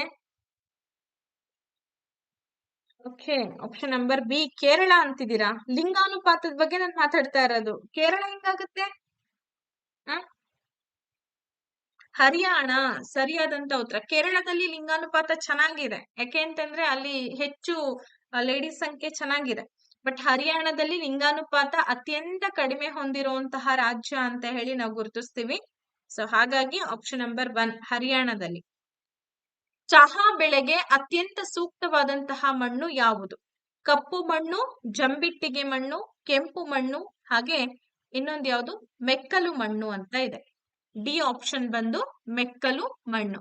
ಚಹಾ ಟೀ ಎಸ್ಟೇಟ್ಗಳು ಅಂತೇಳಿ ಕರಿತೀವಿ. ಸೊ ಟೀ ಎಸ್ಟೇಟ್ಗಳಿಗೆ ಎಂತಹ ಮಣ್ಣು ಯೂಸ್ಫುಲ್ ಆಗತ್ತೆ, ಎಂತಹ ಮಣ್ಣು ಇರ್ಬೇಕು, ವಾತಾವರಣ ಅಂತೂ ನಮಗೆ ಗೊತ್ತಿದೆ. ಕೊಡಗು, ಸ್ವಲ್ಪ ಮಡಿಕೇರಿ, ದಕ್ಷಿಣ ಕನ್ನಡ, ಮಂಗಳೂರು ಆ ಸೈಡ್ ಎಲ್ಲ ಹೋದ್ರೆ ನಮ್ಗೆ ಚಹಾ ಹೇಗ್ ಬೆಳಿತಾರೆ, ಏನು ಎತ್ತ ಅನ್ನೋ ಮಾಹಿತಿ ಗೊತ್ತಾಗತ್ತೆ. ಸೊ ಅದಕ್ಕೆ ಎಂತಹ ಮಣ್ಣು ಸೂಕ್ತವಾಗತ್ತೆ? ಕಪ್ಪು ಮಣ್ಣಿನಲ್ಲಿ ಜಾಸ್ತಿ ಈಗ ಮೆಕ್ಕೆಜೋಳ, ಜೋಳ ಮತ್ತೆ ಹತ್ತಿಯನ್ನ ಜಾಸ್ತಿ ಬೆಳಿತೀವಿ. ಕೆಂಪು ಮಣ್ಣಿನಲ್ಲಿ ಅಡಿಕೆ ಆಮೇಲೆ ಮೆಣಸುಗಳನ್ನ ಜಾಸ್ತಿ ಬೆಳೀತಾರೆ, ಅಂದ್ರೆ ವಾಣಿಜ್ಯ ಬೆಳೆಗಳನ್ನ ಬೆಳೀತಾರೆ. ಹೆಚ್ಚು ಮಳೆ ಮತ್ತು ಹೆಚ್ಚು ಉಷ್ಣಾಂಶ ಇರ್ಬೇಕು ಅಂತ ಹೇಳ್ತಿದ್ದೀರಾ. ಓಕೆ, ಸೊ ಅಂತ ಮಣ್ಣು ಯಾವುದು ಅಂತಂದ್ರೆ, ಓಕೆ, ಆಪ್ಷನ್ ನಂಬರ್ ಬಿ ನಾ, ಜಂಬಿಟ್ಟಿಗೆ ಮಣ್ಣ? ಯೋಚನೆ ಮಾಡಿ, ಯೋಚನೆ ಮಾಡಿ ಆನ್ಸರ್ ಮಾಡಿ. ಕೆಂಪು ಮಣ್ಣಿನಲ್ಲಿ ಚಹಾ ಬೆಳೆಯಕ್ ಆಗಲ್ವಾ? ಹ 31ನೇ ಪ್ರಶ್ನೆ ಎಷ್ಟು ಈಸಿ ಆಗಿರುವಂತ ಪ್ರಶ್ನೆ, ಬಟ್ ನೀವೆಲ್ಲರೂ ಕೂಡ ಬಹಳಷ್ಟು ಬೇರೆ ಬೇರೆ ರೀತಿಯಾಗಿ ಆನ್ಸರ್ ಅನ್ನ ಕೊಡ್ತಿದ್ದೀರಾ. ಇಲ್ಲಿ ಸಿ ಅಂತ ಏನಿದೆ ಜಂಬಿಟ್ಟಿಗೆ ಮಣ್ಣು, ಇದು ಕನ್ಫ್ಯೂಸ್ ಆಗಿದೆ ನಿಮ್ಗೆಲ್ಲ. ಎ ಬಿ ಸಿ ಡಿ ಈ ತರ ಆನ್ಸರ್ಸ್ ಇದೆ. ಸೊ ಇಲ್ಲಿ ಜಂಬಿಟ್ಟಿಗೆ ಮಣ್ಣಿನಲ್ಲಿ ಏನ್ ಮಾಡ್ಲಾಗ್ತದೆ ಅಂತಂದ್ರೆ ಹೆಚ್ಚು ಚಹಾವನ್ನ ಬೆಳೀತಾರೆ. ಅರ್ಥ ಆಯ್ತಾ? ಕಪ್ಪು ಮಣ್ಣಿನಲ್ಲಿ ಹತ್ತಿ ಬೆಳೆಗೆ ಬಹಳ ಪ್ರಾಮುಖ್ಯತೆಯನ್ನ ಪಡ್ಕೊಂಡಿರುವಂತದ್ದು. ಕೆಂಪು ಮಣ್ಣು ತೋಟಗಾರಿಕಾ ಬೆಳೆಗಳು, ತರಕಾರಿ ಆಗಿರ್ಬೋದು, ಅಡಿಕೆ ಆಗಿರ್ಬೋದು, ಆಮೇಲೆ ಹೆಚ್ಚು ಈ ಸಾಂಬಾರ್ ಪದಾರ್ಥಗಳನ್ನ ಕೂಡ ಬೆಳಿಬಹುದು. ಜಂಬಿಟ್ಟಿಗೆ ಮಣ್ಣಿನಲ್ಲಿ ಚಹಾ ಬೆಳೆಗೆ ಸೂಕ್ತವಾದಂತಹ ಮಣ್ಣು ಅಂತ ಹೇಳಿ ಗುರುತಿಸ್ತೀವಿ ಅಲ್ವಾ? ಆಪ್ಷನ್ಸ್ ಕೋಡ್ ಈಸ್ ಕೆಂಪು ಇಲ್ಲ, ನಾ ಕೆಂಪು ಕೊಡ್ಲಿಲ್ಲ, ಸಿ ಜಂಬಿಟ್ಟಿಗೆ ಮಣ್ಣು ಅಂತ ಹೇಳ್ತಾ ಇದ್ದೀನಿ. ಸರಿಯಾದ ಉತ್ತರ ಜಂಬಿಟ್ಟಿಗೆ ಮಣ್ಣು. ಮೆಕ್ಕಲು ಮಣ್ಣು ಅಂತಂದ್ರೆ ನದಿಗಳ ಸಂಚಯನ ಕಾರ್ಯದಿಂದ ಹೊತ್ತು ತಂದಂತಹ ಮಣ್ಣಾಗಿರೋದ್ರಿಂದ ಮೆಕ್ಕಲು ಮಣ್ಣಿನಲ್ಲಿ ಏನಾಗ್ತದೆ ಅಂತಂದ್ರೆ ಎಲ್ಲಾ ಬೆಳೆಗಳು ತುಂಬಾ ಚೆನ್ನಾಗಿ ಬರುತ್ತೆ. ಅದರಲ್ಲೂ ಕೂಡ ಸ್ಪೆಷಲಿ ಈ ಆಹಾರ ಧಾನ್ಯಗಳ ಬೆಳೆಗಳು ಕೂಡ ತುಂಬಾ ಚೆನ್ನಾಗಿ ಬರುತ್ತೆ. ಎಸ್, ನೆಕ್ಸ್ಟ್ ಪ್ರಶ್ನೆಗೆ ಹೋಗೋಣ.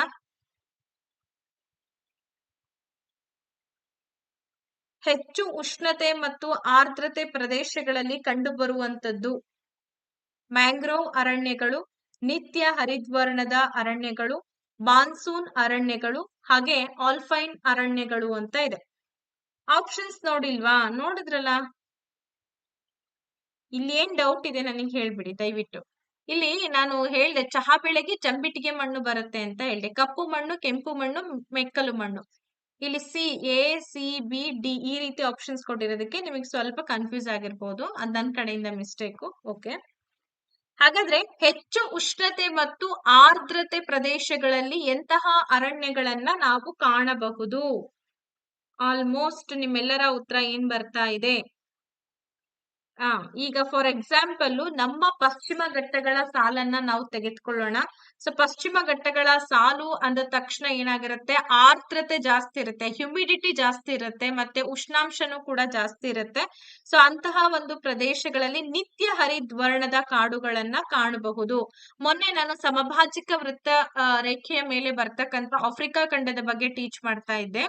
ಸೊ ಆಫ್ರಿಕಾ ಖಂಡದಲ್ಲಿ ಏನಾಗಿದೆ, ಇಕ್ವೇಟರ್ ಆ ಒಂದು ಭಾಗದಲ್ಲಿ ಬರ್ತಕ್ಕಂಥ ಸಮಭಾಜಿಕ ವೃತ್ತ ಪ್ರದೇಶದಲ್ಲಿ ಅತ್ಯಂತ ದಟ್ಟವಾದಂತ ಕಾಡನ್ನ ನೋಡ್ತೀವಿ. ಯಾಕೆ ಅಂತಂದ್ರೆ ಸೂರ್ಯನ ಕಿರಣ ಜಾಸ್ತಿನೂ ಬೀಳುತ್ತೆ, ಜೊತೆಗೆ ಮಳೆನೂ ಕೂಡ ಜಾಸ್ತಿ ಆಗತ್ತೆ.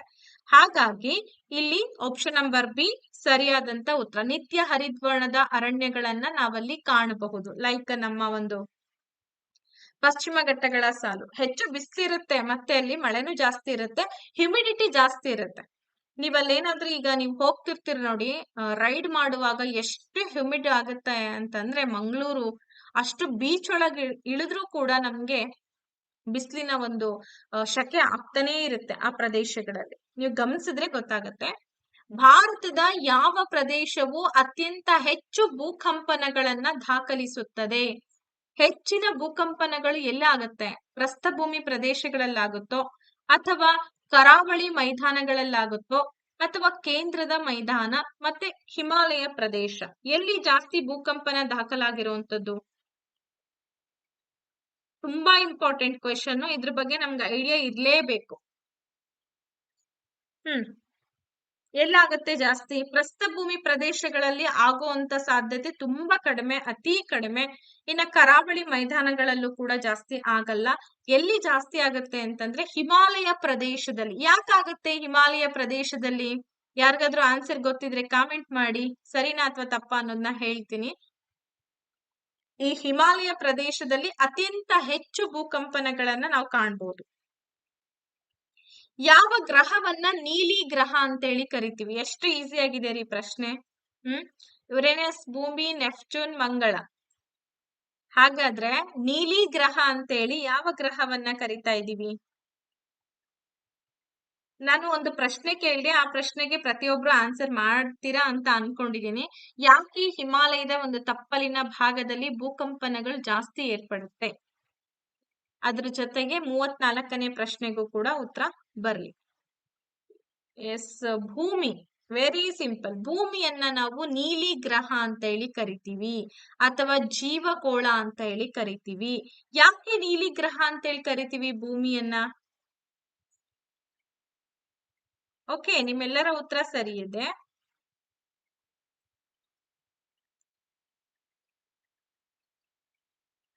ಯಾಕೆ ನೀಲಿ ಗ್ರಹವಂತ ಹೇಳಿ ನಾವು ಭೂಮಿಯನ್ನ ಕರಿತೇವೆ? ಎರಡು ನಾನು ನಿಮಗೆ ಪ್ರಶ್ನೆ ಕೇಳಿದ್ದೀನಿ, ಒಂದಕ್ಕೂ ಆನ್ಸರ್ ಬಂದಿಲ್ಲ. ಪರವಾಗಿಲ್ಲ, ನೋಡೋಣ, ಮುಂದೆ ಎಕ್ಸ್ಪೆಕ್ಟ್ ಮಾಡ್ತೀನಿ ನಾನು. ಭಾರತದ ಪ್ರಮಾಣ ವೇಳೆಯು ರೇಖಾಂಶವನ್ನ ಆಧರಿಸಿದೆ. ಸೊ ಯಾವ ರೇಖಾಂಶವನ್ನ ಆಧರಿಸಿದೆ? ಪ್ರೆಷರ್ ಇರುವುದರಿಂದ ಅಂತ ಹೇಳ್ತೀರಾ. ಯಾವ ಪ್ರೆಷರ್ ಇದೆ ಅಲ್ಲಿ ಹಿಮಾಲಯದಲ್ಲಿ? ಯಾವ ಪ್ರೆಷರ್ ಇದೆ ಲತಾ ಅವ್ರೆ? ನಿಧಾನ ಕೇಳಿ, ಪರವಾಗಿಲ್ಲ. IST, ಇಂಡಿಯನ್ ಸ್ಟ್ಯಾಂಡರ್ಡ್ ಟೈಮ್, ಈ ಒಂದು ಪ್ರಾಮಾಣಿಕ ವೇಳೆಯನ್ನ ನಿರ್ಧರಿಸ್ತಕ್ಕಂತಹ ರೇಖಾಂಶ ಯಾವುದು? ನೀರಿನಿಂದ ಆವೃತವಾಗಿದೆ, ಒತ್ತಡ ಹೆಚ್ಚು, ಉಷ್ಣ ಕಡಿಮೆ, ಹಾಗಾಗಿ ಭೂಕಂಪನಗಳು ಆಗ್ತಾ ಇರುತ್ತೆ ಅಂತ ನೀವು ಹೇಳ್ತೀರಾ. 75% ವಾಟರ್ ಇಂದ ಇದೆ, ಅತಿ ಹೆಚ್ಚು ನೀರಿನಿಂದ ಆವೃತವಾಗಿದೆ. Okay, very good. 3 ಕಡೆ ನೀರಿದೆ, ಒಂದು ಕಡೆ ಭೂಮಿ ಇರೋದ್ರಿಂದ ಅಲ್ಲ ಅಲ್ಲ ಅಲ್ಲ. ಓಕೆ, ನಮ್ಮಲ್ಲಿ ಹೆಂಗಾಗಿದೆ ಅಂತಂದ್ರೆ ನಿಮ್ಗೆಲ್ಲ ಗೊತ್ತಿದೆ, ಭೂಮಿ ಅನ್ನೋದು ಹೆಂಗ್ ರಚನೆ ಆಗಿದೆ. ಸುತ್ತಲೂ ಕೂಡ ಸಮುದ್ರಗಳನ್ನ ನೋಡ್ತೀವಿ ನಾವು, ಮಹಾಸಾಗರಗಳನ್ನ ನೋಡ್ತೀವಿ. ಆಮೇಲೆ ಇಲ್ಲಿ ಇರ್ತಕ್ಕಂತ ನೀರ್ ಇರ್ತಕ್ಕಂತ ಏಕೈಕ ಗ್ರಹ ಅಂತ ಹೇಳಿ ಕರಿತೀವಿ, ಹಾಗಾಗಿ ಅದನ್ನ ನೀಲಿ ಗ್ರಹ ಅಂತ ಹೇಳಿ ಕರಿತೀವಿ.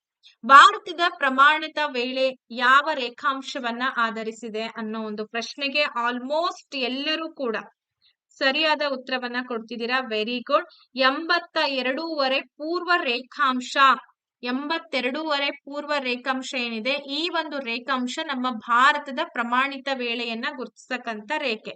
ಹಾಗಾದ್ರೆ ಇದು ಯಾವ ಪ್ರದೇಶದ ಮೂಲಕ ಹಾದು ಹೋಗಿದೆ? ಆ ಒಂದು ಪ್ರಶ್ನೆಗೂ ಕೂಡ ಆನ್ಸರ್ ಕೊಡಿ. ನಾನು ಮುಂದಿನ ಪ್ರಶ್ನೆ ಕರ್ಕೊಂಡು ಹೋಗ್ತೀನಿ. ಭೂಕವಚ ಮತ್ತು ಮ್ಯಾಂಟಲ್ ಅನ್ನ ಸಂಧಿಸ್ತಕ್ಕಂತ ಸೀಮಾ ವಲಯವನ್ನ ಏನಂತ ಕರೀತಾರೆ? ಮಾರ್ಸ್ ಅಲ್ಲೂ ಇದೆ, ಅಂದ್ರೆ ಮಂಗಳ ಗ್ರಹದ ಮೇಲೂ ಕೂಡ ನೀರಿದೆ ಅಂತ ಹೇಳ್ತಾರೆ. ಅದನ್ನ ನಾವು ನೋಡಿಲ್ಲಮ್ಮ, ಸದ್ಯಕ್ಕೆ ನಾವು ಭೂಮಿ ಹೆಂಗಿದೆ ಅನ್ನೋದು ನೋಡಿದೀವಿ. ಇರ್ಬೋದೇನೋ, ನೋಡೋಣ ಏನಾಗುತ್ತೆ. ಗುಟೆನ್ಬರ್ಗ್, ಲೇಮನ್, ಮೆಹರೋವಿಸಿಕ್, ಮತ್ ಇನ್ನೊಂದು ಆಪ್ಷನ್ ಏನ್ ಬರುತ್ತೆ ಅಂದ್ರೆ ಟ್ರಾನ್ಸಿಷನ್ ಅಂತ ಇದೆ. ಇದೆಲ್ಲರೂ ನೀವು ಓದ್ಕೊಳ್ಬೇಕು, ತುಂಬಾ ಇಂಪಾರ್ಟೆಂಟ್ ಇದು. ಭೂಮಿ ಒಳಗಡೆ ಏನಿದೆ, ಶಿಲಾಗೋಳ ಅಂತಕ್ಕಂತ ಒಂದು ಪಾಠ ಬರುತ್ತೆ 8ನೇ ತರಗತಿಯಲ್ಲಿ. ಸೊ ಶಿಲಾಗೋಳ ಪಾಠದಲ್ಲಿ ನಿಮ್ಗೆ ಇದನ್ನೆಲ್ಲವನ್ನ ನೀಟಾಗಿ ಓದ್ಕೊಬಹುದು. ಭೂಮಿಯ ರಚನೆ ಹೇಗಾಗಿದೆ, ಸೊ ಭೂ ಕವಚ ಮತ್ತೆ ಮ್ಯಾಂಟಲ್, ಈ ಭೂಮಿ ಒಳಗಡೆ ಒಂದು 3 ರೀತಿಯಾದಂತ ಕಾರ್ಯಾಚರಣೆಗಳು ನಡೆಯುತ್ತೆ. ಸೊ ಒಂದಷ್ಟು ಕಿಲೋಮೀಟರ್ಗಳ ಅಂತರದಲ್ಲಿ ಮೇಲ್ಗಡೆ ಭೂ ಕವಚ ಇರುತ್ತೆ, ಅದಾದ್ಮೇಲೆ ಮ್ಯಾಂಟಲ್ ಇರುತ್ತೆ. ಸೊ ಮ್ಯಾಂಟಲ್ ನಡುವೆ ಇನ್ನೊಂದಿರುತ್ತೆ, ಅದ್ಯಾವುದು ಅಂತ ಕೇಳಿದ್ದಾರೆ. ಆಲ್ಮೋಸ್ಟ್ ಎಲ್ಲರೂ ಕೂಡ ಸರಿಯಾದ ಉತ್ತರವನ್ನ ಕೊಟ್ಟಿದ್ದೀರಾ. ಮೆಹರೋವಿಸಿಕ್ ಅಂತ ಹೇಳಿ. ಹಿಮಾಲಯ ಪರ್ವತದಲ್ಲಿ ಅತ್ಯಂತ ಹೆಚ್ಚು ಭೂಫಲಕಗಳ ಚಲನೆ ಉಂಟಾಗುವುದರಿಂದ ಅಲ್ಲಿ ಭೂಕಂಪನ ಜಾಸ್ತಿ ಆಗುತ್ತೆ. ವೆರಿ ಗುಡ್, ಸರಿ ಇದೆ ನಿಮ್ಮೆಲ್ಲರ ಉತ್ತರ. ಪ್ರಯಾಗ್ರಾಜ್ ಅಥವಾ ಅಲಹಾಬಾದ್ ಮೇಲೆ ಹಾದು ಹೋಗುತ್ತೆ, ಸರಿ ಇದೆ. ಓಕೆ, ಇದಕ್ಕೆ right answer option number C, Mohorovicic. ಇಲ್ಲಿ ಭೂಕವಚ ಇದೆ ಅಂತಂದ್ರೆ ಇಲ್ಲಿ ಏನಾಗಿದೆ, ಮ್ಯಾಂಟಲ್ ಇದೆ. ಸೊ ಇವೆರಡನ್ನ ಸಂಧಿಸ್ತಕ್ಕಂತ ಸೀಮಾ ವಲಯ ಬಂದ್ಬಿಟ್ಟು ಮೆಹರೋವಿಸಿಕ್ ಅಂತ ಹೇಳಿ ಕರಿತೀವಿ. ತುಂಬಾ ಇಂಪಾರ್ಟೆಂಟ್ ಚಾಪ್ಟರ್ ಇದು, ನೀವು ಓದಿಲ್ಲ ಅಂತಂದ್ರೆ ಬಹಳ ಲಾಸ್ ಅನ್ಭವಿಸ್ಬೇಕಾಗತ್ತೆ. ಓದ್ಕೊಳ್ಳಿ, ಅದ್ರ ಬಗ್ಗೆ ಪ್ರಾಕ್ಟೀಸ್ ಮಾಡಿ. ನೈಋತ್ಯ ರೈಲ್ವೆ ವಲಯದ ಆಡಳಿತ ಕೇಂದ್ರ ಎಲ್ಲಿದೆ? ಬೆಂಗಳೂರು, ಹುಬ್ಬಳ್ಳಿ, ಹಾಸನ ಹಾಗೆ ಅರಸೀಕೆರೆ. ಬಹಳ ಈಸಿಯೆಸ್ಟ್ ಆಗಿರುವಂತ ಪ್ರಶ್ನೆ. ರೈಲ್ವೆ ವಲಯಗಳ ಬಗ್ಗೆ ತಿಳಿದುಕೊಳ್ಳೇಬೇಕು ನಾವು. ಇಂಡಿಯನ್ ರೈಲ್ವೆ ಜೋನ್ಸ್ ಅಂತ ಹೇಳಿ ಕೂಡ ನಾವ್ ಇದನ್ನ ಗುರುತಿಸ್ತೀವಿ.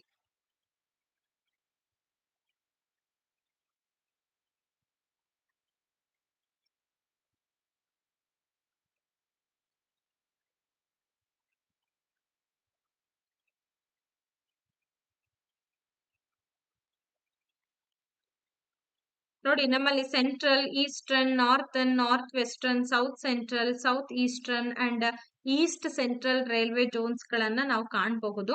ಓಕೆ, ಈಸ್ಟ್ ಸೆಂಟ್ರಲ್ ರೈಲ್ವೆ ಎಲ್ಲಿ ಕಂಡು ಬರುತ್ತೆ ಅಂದ್ರೆ ಹಾಜಿಪುರ್, ಬಿಹಾರ್ ನಲ್ಲಿ ಕಂಡು ಬರುತ್ತೆ. ಈಸ್ಟ್ ಸೆಂಟ್ರಲ್ ರೈಲ್ವೆ ಕಂಡು ಬರುವಂತದ್ದು ಎಲ್ಲಿ? ಹಾಜಿಪುರದಲ್ಲಿ, ಬಿಹಾರ್ ನಲ್ಲಿ ಕಂಡು ಬರುತ್ತೆ. ಇದನ್ನ 1996ರಲ್ಲಿ ಇದನ್ನ ಏನ್ ಮಾಡ್ತಾರೆ, ಕ್ರಿಯೇಟ್ ಮಾಡ್ತಾರೆ. ಹಾಗೆ ಸೌತ್ ಸೆಂಟ್ರಲ್ ರೈಲ್ವೆ ಸ್ಟೇಷನ್ ಬಂದ್ಬಿಟ್ಟು ಆಂಧ್ರ ಪ್ರದೇಶದಲ್ಲಿದೆ. ನಾರ್ದರ್ನ್ ರೈಲ್ವೆ ಬಂದ್ಬಿಟ್ಟು 1959ರಲ್ಲಿ ಅದನ್ನ ಎಸ್ಟಾಬ್ಲಿಷ್ ಮಾಡ್ಕೊಳ್ತಾರೆ, ನಾರ್ದರ್ನ್ ರೈಲ್ವೆಯನ್ನ. ಹಾಗೆ ಈಸ್ಟರ್ನ್ ರೈಲ್ವೆ ಬಂದ್ಬಿಟ್ಟು ಇದನ್ನ 1952ರಲ್ಲಿ ಇದನ್ನ ಫ್ರೇಮ್ ಮಾಡುವಂತದ್ದು. ಹೀಗೆ southern railway, central railway, southern, eastern railway ಇದನ್ನ ನೋಡ್ಕೊಳ್ಳೋದು ತುಂಬಾ ಇಂಪಾರ್ಟೆಂಟ್. ಈಗಿರುವಂತ ಪ್ರಶ್ನೆ ಬಂದ್ಬಿಟ್ಟು ನೈಋತ್ಯ ರೈಲ್ವೆ ವಲಯದ ಆಡಳಿತ ಕೇಂದ್ರ ಯಾವುದು ಅನ್ನೋ ಒಂದು ಪ್ರಶ್ನೆಗೆ ಸರಿಯಾದ ಉತ್ತರ ಹುಬ್ಬಳ್ಳಿ. ಹುಬ್ಬಳ್ಳಿಯಲ್ಲಿ ನೈಋತ್ಯ ರೈಲ್ವೆ ವಲಯದ ಆಡಳಿತ ಕೇಂದ್ರವನ್ನ ನಾವು ನೋಡ್ಬೋದು. ಎಸ್. ನೆಕ್ಸ್ಟ್ ಹೋಗೋಣ. ಗೋಧಿಯ ಕಣಜ ಅಥವಾ ರೊಟ್ಟಿಯ ಬುಟ್ಟಿ ಯಾವ ಖಂಡದಲ್ಲಿ ಕಂಡು ಬರುತ್ತೆ ಅಂದ್ರೆ ಅದರ ಆಕಾರ? ಆಸ್ಟ್ರೇಲಿಯಾ, ಏಷ್ಯಾ, ಯುರೋಪ್ ಮತ್ತೆ ಉತ್ತರ ಅಮೆರಿಕ. Europe,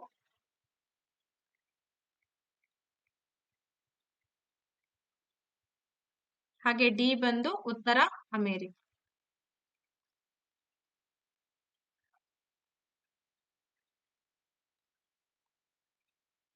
S. ಗೋಧಿಯ ಕಣಜ ಗೋಧಿ ತರ ಇರುವಂತದ್ದು ಅಥವಾ ರೊಟ್ಟಿ ಬುಟ್ಟಿ ಅಂತ ಹೇಳಿ ಅದನ್ನ ನಾವು ಗುರುತಿಸ್ತೀವಿ. ಸೊ ಯಾವ ಭೂಖಂಡ? ಉತ್ತರ ಅಮೆರಿಕ ಖಂಡ ಅಲ್ವಾ? North America. ಸರಿಯಾದ ಉತ್ತರ ಬಂದ್ಬಿಟ್ಟು option number D, North America ಸರಿಯಾಗಿದೆ. Very good. ವಿಶ್ವೇಶ್ವರಯ್ಯ ಕಬ್ಬಿಣ ಮತ್ತು ಉಕ್ಕಿನ ಕೈಗಾರಿಕೆ ಇರುವಂತದ್ದು ಎಲ್ಲಿ? VISL, ವಿಶ್ವೇಶ್ವರಯ್ಯ ಕಬ್ಬಿಣ ಮತ್ತು ಉಕ್ಕಿನ ಕೈಗಾರಿಕೆ.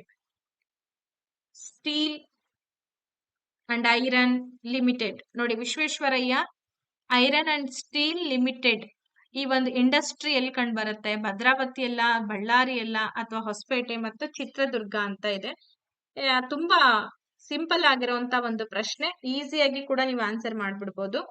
ಅಂಡ್ ಇವತ್ತಿನ ಕ್ವಶನ್ಸ್ ಗಳೆಲ್ಲವೂ ನಿಮಗೆ ಈಸಿ ಅನ್ಸಿದ್ರು ಕೂಡ ಎಕ್ಸಾಮ್ ದೃಷ್ಟಿಕೋನದಲ್ಲಿ ನೀವೆಷ್ಟೇ ಓದಿದ್ರು ಕೂಡ ಮಿಸ್ಟೇಕ್ಸ್ ಮಾಡ್ಕೊಳ್ತೀರಾ. ಮಿಸ್ಟೇಕ್ಸ್ ಮಾಡ್ಕೊಳ್ಬಾರ್ದು ಅಂತಂದ್ರೆ ನೀಟಾಗಿ ಅದ್ರ ಬಗ್ಗೆ ಅಧ್ಯಯನ ಮಾಡೋದು ತುಂಬಾ ಇಂಪಾರ್ಟೆಂಟ್.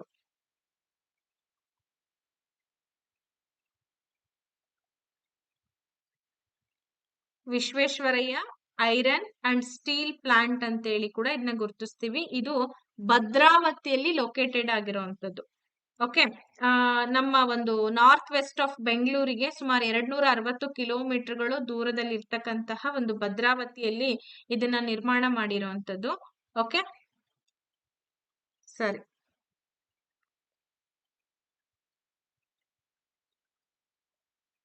ಸರಿ ಇದೆ, ನಿಮ್ಮೆಲ್ಲರ ಉತ್ತರ ಬಂದು ಸರಿ ಇದೆ. ನೆಕ್ಸ್ಟ್ ಕ್ವಶನ್ಗೆ ಹೋಗೋಣ. ಚಿಕ್ಕಬಳ್ಳಾಪುರ, ನಂದಿ ಬೆಟ್ಟ. ಹಾಗಾದ್ರೆ ಚಿಕ್ಕಮಂಗ್ಳೂರಲ್ಲಿ ನಾವ್ ಏನನ್ನ ಗುರುತಿಸ್ಬೋದು? ಜೋಗಿಮಟ್ಟಿ, ಯಾಣ, ಮತ್ತೊಂದು ಕುದುರೆಮುಖ, ಹಾಗೆ ದೇವರಾಯನ ದುರ್ಗ ಅಂತ ಇದೆ.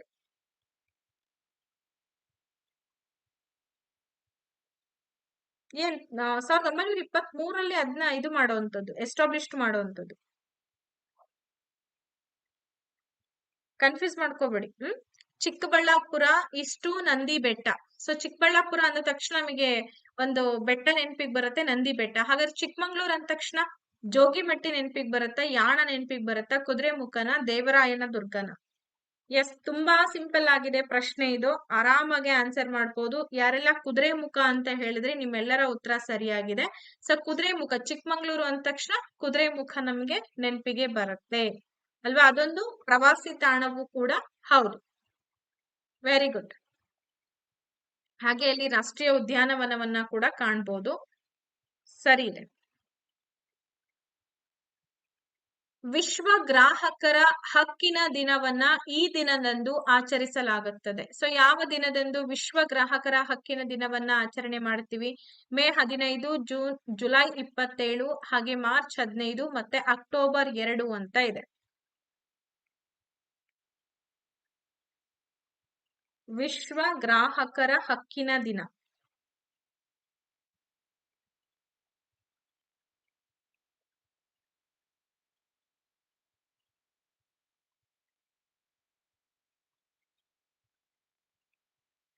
ಓಕೆ, ಆಲ್ಮೋಸ್ಟ್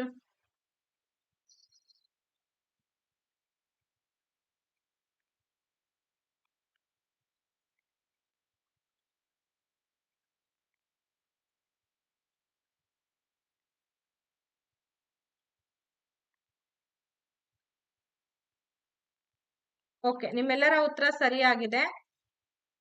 15th ಮಾರ್ಚ್ ಅಲ್ವಾ? ಸೊ 15th ಮಾರ್ಚ್ ಏನ್ ಮಾಡ್ತೀವಿ ಅಂತಂದ್ರೆ, ಬರೋ 15th ಮಾರ್ಚ್ 2025ಕ್ಕೆ ನಾವು ವಿಶ್ವ ಗ್ರಾಹಕರ ಹಕ್ಕಿನ ದಿನವನ್ನ ಆಚರಣೆ ಮಾಡ್ತಾರೆ. Yes, very good. ಯಾಕೆ ಇದು ಗ್ರಾಹಕರ ಹಕ್ಕಿನ ಅಂದ್ರೆ, ಯಾವುದೇ ಒಂದು ಪ್ರಾಡಕ್ಟ್ ಅನ್ನ ನಾವು ತಗೊಂಡ್ ಬಂದ್ವಿ ಅಂತ ಅಂದ್ರೆ ಅದಕ್ಕೆ ನಮ್ಗೇನಾದ್ರೂ ಸರಿ ಇಲ್ಲ ಅಥವಾ ಅದನ್ನ ಪ್ರಶ್ನೆ ಮಾಡುವಂತ ಹಕ್ಕು ನಮಗಿರತ್ತೆ. ಸೊ ಇದನ್ನ ಯಾವಾಗ ಫೈಂಡ್ ಔಟ್ ಮಾಡ್ತಾರೆ ಅಂದ್ರೆ, ಯಾವಾಗ ಇದನ್ನ ಎಸ್ಟಾಬ್ಲಿಷ್ ಮಾಡುವಂತದ್ದು? ಎಸ್ಟಾಬ್ಲಿಷ್ ಮಾಡೋದು ಯಾವಾಗ? 1986. Very good. Option number C, March 15, 1986ರಲ್ಲಿ ವಿಶ್ವ ಗ್ರಾಹಕರ ಹಕ್ಕಿನ ದಿನವನ್ನ ಜಾರಿಗೆ ತರ್ತಾರೆ. ಪ್ರತಿ ವರ್ಷ ಮಾರ್ಚ್ 15ನೇ ತಾರೀಕಿಗೆ ನಾವು ಈ ಒಂದು ಗ್ರಾಹಕರ ಹಕ್ಕಿನ ದಿನವನ್ನ ಆಚರಣೆ ಮಾಡ್ಲಾಗತ್ತೆ. ಇದರ ಪ್ರಮುಖ ಉದ್ದೇಶದ ಬಗ್ಗೆನೂ ಕೂಡ ನಾನು ಈಗ ಆಲ್ರೆಡಿ ಹೇಳಿದ್ದೀನಿ. ಈ ಕೆಳಗಿನವುಗಳಲ್ಲಿ ಒಂದು ಮಾರಾಟ ಪ್ರಕ್ರಿಯೆ ಆಗಿರುವುದಿಲ್ಲ. ಜಾಹೀರಾತು, ಪ್ರಚಾರ, ವಿಕ್ರಯ ಕಲೆ, ಹಾಗೆ ಉತ್ಪಾದನೆ. ಮಾರಾಟ ಮಾಡ್ಬೇಕು ಅಂತಂದ್ರೆ ಹಲವಾರು ಪ್ರಕ್ರಿಯೆಗಳನ್ನ ರೂಢಿಸ್ಕೊಳ್ತೀವಿ. ಅದ್ರಲ್ಲಿ ಇದೊಂದು ಅಲ್ಲ ಅಂತ ಇದೆ. ಯಾವ್ದೊಂದಲ್ಲ?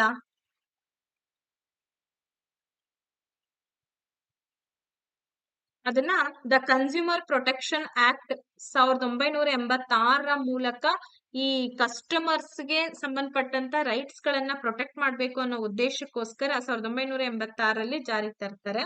ಸೊ ಈ ಆಕ್ಟ್ ಬಹಳ ಮಾಹಿತಿಗಳನ್ನ ಕೊಡುತ್ತೆ. ಸಾಧ್ಯವಾದ್ರೆ ಓದ್ಕೊಳ್ಳುವಂತ ಪ್ರಯತ್ನ ಮಾಡಿ. ಹಾಗೆ who is the father of consumer day? ಈ ಕನ್ಸ್ಯೂಮರ್ ಡೇ ನ ಪಿತಾಮಹ ಯಾರು ಅಂತಂದ್ರೆ ರಾಲ್ಫ್ ನದಾರ್ ಅಂತ ಹೇಳಿ ಆನ್ಸರ್ ನೆನ್ಪಿಟ್ಕೊಳ್ಳಿ. ಈತ ಅಮೆರಿಕನ್ ಪೊಲಿಟಿಕಲ್ ಆಕ್ಟಿವಿಸ್ಟ್ ಆಗಿ ಕೆಲಸವನ್ನ ಮಾಡ್ತಾರೆ. ಜೊತೆಗೆ ಒಬ್ಬ ಲೇಖಕರು ಕೂಡ ಅವರು ಆಗಿದ್ರು. ರಾಲ್ಫ್ ನದಾರ್ ಇದರ founder. Yes, which one is the right answer? ಹಾಗಿದ್ರೆ ಇಲ್ಲಿ ಸರಿಯಾದಂತ ಉತ್ತರ ಆಲ್ಮೋಸ್ಟ್ ನಿಮ್ಮೆಲ್ಲರ ಉತ್ತರ ಬಂದ್ಬಿಟ್ಟು ಆಪ್ಷನ್ ನಂಬರ್ ಡಿ ಅಂತ ಹೇಳಿ ಸರಿಯಾಗಿದೆ. ಉತ್ಪಾದನೆ, ಪ್ರಾಡಕ್ಟ್ ಮಾಡುವಂತದ್ದು ಮಾರಾಟ ಪ್ರಕ್ರಿಯೆ ಅಲ್ಲ. ಸೊ ಪ್ರೊಡಕ್ಷನ್ ಮಾಡಿದ ನಂತರದಲ್ಲಿ ಏನ್ ಮಾರುಕಟ್ಟೆಗೆ ತಂದು ಹಲವಾರು ಅಡ್ವರ್ಟೈಸ್ಮೆಂಟ್ ಗಳನ್ನ ಕೊಡ್ತೇವೆ. ಸೊ ನೋಡಿ, ನಮ್ದು ಜೀನಿ ಪೌಡರ್ ಹೀಗಿದೆ ಅಥವಾ ಇನ್ನೊಂದು ಯಾವ್ದೋ ನಿಮಗೆ ಗೊತ್ತಿದೆ, ಸಾಕಷ್ಟು ಪ್ರಾಡಕ್ಟ್ಸ್ ಗಳನ್ನ ಜಾಹೀರಾತಿಗಳನ್ನ ಮೂಲಕ ಕೊಡ್ತಾರೆ. ಆಮೇಲೆ ಪ್ರಚಾರ ಮೂಲಕ ಅಂತೂ ಸಾಕಷ್ಟು ಸಿಗತ್ತೆ. ವಿಕ್ರಯ ಕಲೆ ಅಂತಂದ್ರೆ ಹಲವಾರು ಈಗ ಆರ್ಟ್ಸ್ ಗಳನ್ನ ಮಾಡೋದ್ರ ಮೂಲಕ ಅಥವಾ ಕೆಲವೊಂದು ಚಿತ್ರಗಳನ್ನ ಬಿಡಿಸೋದ್ರ ಮೂಲಕ ಜಾಹೀರಾತುಗಳನ್ನ ಕೊಡ್ತಾರೆ. ಅದನ್ನ ವಿಕ್ರಯ ಕಲೆ ಅಂತ ಹೇಳ್ತೀವಿ. ಉತ್ಪಾದನೆ ಮೂಲಕ ಇದು ಮಾರಾಟ ಪ್ರಕ್ರಿಯೆ ಅಲ್ಲ, ಜಸ್ಟ್ ಪ್ರೊಡಕ್ಷನ್ ಮಾಡುವಂತದ್ದಷ್ಟೇ. ನೆಕ್ಸ್ಟ್, ಉದ್ಯೋಗಾವಕಾಶಗಳನ್ನ ಸೃಷ್ಟಿಸುವಂತಹ ವ್ಯವಹಾರವು ಈ ಕೆಳಗಿನ ಒಂದು ಉದ್ದೇಶವನ್ನ ಹೊಂದಿದೆ: ಆರ್ಥಿಕ, ಸಾಮಾಜಿಕ, ಶೈಕ್ಷಣಿಕ, ರಾಜಕೀಯ. ಬೇಗ ಬೇಗ ಬರ್ಲಿ ಆನ್ಸರ್. 50 ಕ್ವಶನ್ಸ್ ಗಳನ್ನ ಇವತ್ತು ನಾವು ಡಿಸ್ಕಷನ್ ಮಾಡ್ತಾ ಇರುವಂತದ್ದು. ಉದ್ಯೋಗಾವಕಾಶಗಳನ್ನ ಸೃಷ್ಟಿಸಬೇಕು ಅಂತಂದ್ರೆ ವ್ಯವಹಾರವು ಯಾವ ಉದ್ದೇಶವನ್ನ ಹೊಂದಿರುತ್ತೆ?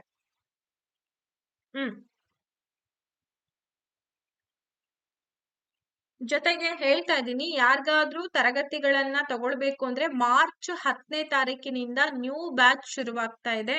ಸೊ ನ್ಯೂ ಬ್ಯಾಚಸ್ ಗಳು ಅರೈವ್ ಆಗ್ತಾ ಇದೆ. ಯಾರಿಗಾದ್ರೂ ಇಂಟ್ರೆಸ್ಟ್ ಇರುವಂತ ವಿದ್ಯಾರ್ಥಿಗಳು ತಗೊಳ್ಬಹುದು. ಸೊ ಅದಕ್ಕೆ ಏನ್ ಮಾಡ್ಬೇಕು ಮೇಡಮ್ ಅಂತಂದ್ರೆ ನಂಬರ್ ಕೊಟ್ಟಿರ್ತೀನಿ 8217670405. ಈ ನಂಬರ್ನ ಕಾಂಟ್ಯಾಕ್ಟ್ ಮಾಡಿ ಕಂಪ್ಲೀಟ್ ಡೀಟೇಲ್ಸ್ ಅನ್ನ ಪಡ್ಕೊಳ್ಬಹುದು. ಯಾರಿಗೆ ಅವಶ್ಯಕತೆ ಇದೆ ಆ ವಿದ್ಯಾರ್ಥಿಗಳಿಗೆ. ಓಕೆ, ಇಲ್ಲಿ ಆರ್ಥಿಕತೆ ಬಹಳ ಇಂಪಾರ್ಟೆಂಟ್ ಆಗುತ್ತೆ. ಉದ್ಯೋಗಾವಕಾಶಗಳನ್ನ ಸೃಷ್ಟಿಸ್ಬೇಕು ಅಂತಂದ್ರೆ ಆರ್ಥಿಕ ಬಲವರ್ಧನೆ ಬಹಳ ಬೇಕಾಗತ್ತೆ. ಸೊ ವ್ಯವಹಾರ ಅಂತಂದ್ರೆ ಏನಿಲ್ಲಿ ಆರ್ಥಿಕತೆಯ ಒಂದು ಪುಷ್ಟೀಕರಣ. ಸೊ ಆರ್ಥಿಕತೆ ಉದ್ದೇಶ ಬೇಕೇ ಬೇಕು. ಎಷ್ಟು ಇಲ್ಲಿ ಬಜೆಟ್ ಎಷ್ಟು ಬೇಕು, ಎಷ್ಟು ನಾನು ಇನ್ವೆಸ್ಟ್ ಮಾಡ್ಬೇಕು, ಇದೆಲ್ಲ ವ್ಯಾಪಾರ ವಹಿವಾಟುಗಳಲ್ಲಿ ತುಂಬಾ ಇಂಪಾರ್ಟೆಂಟ್ ಆಗಿರುವಂತ ಒಂದು ಮಾಹಿತಿ.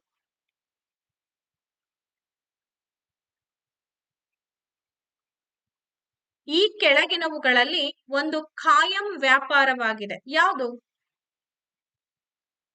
ತಲೆಹೊರೆ ವ್ಯಾಪಾರಿಗಳು, ತಳ್ಳುಗಾಡಿ ವ್ಯಾಪಾರಿಗಳು, ಹಾಗೆ ಕೇಟರಿಂಗ್, ಮತ್ತೊಂದು ಯಾವ್ದಿದೆ ಇಲ್ಲಿ ಅಂಗಡಿ ವ್ಯಾಪಾರಿಗಳು ಅಂತ ಇದೆ.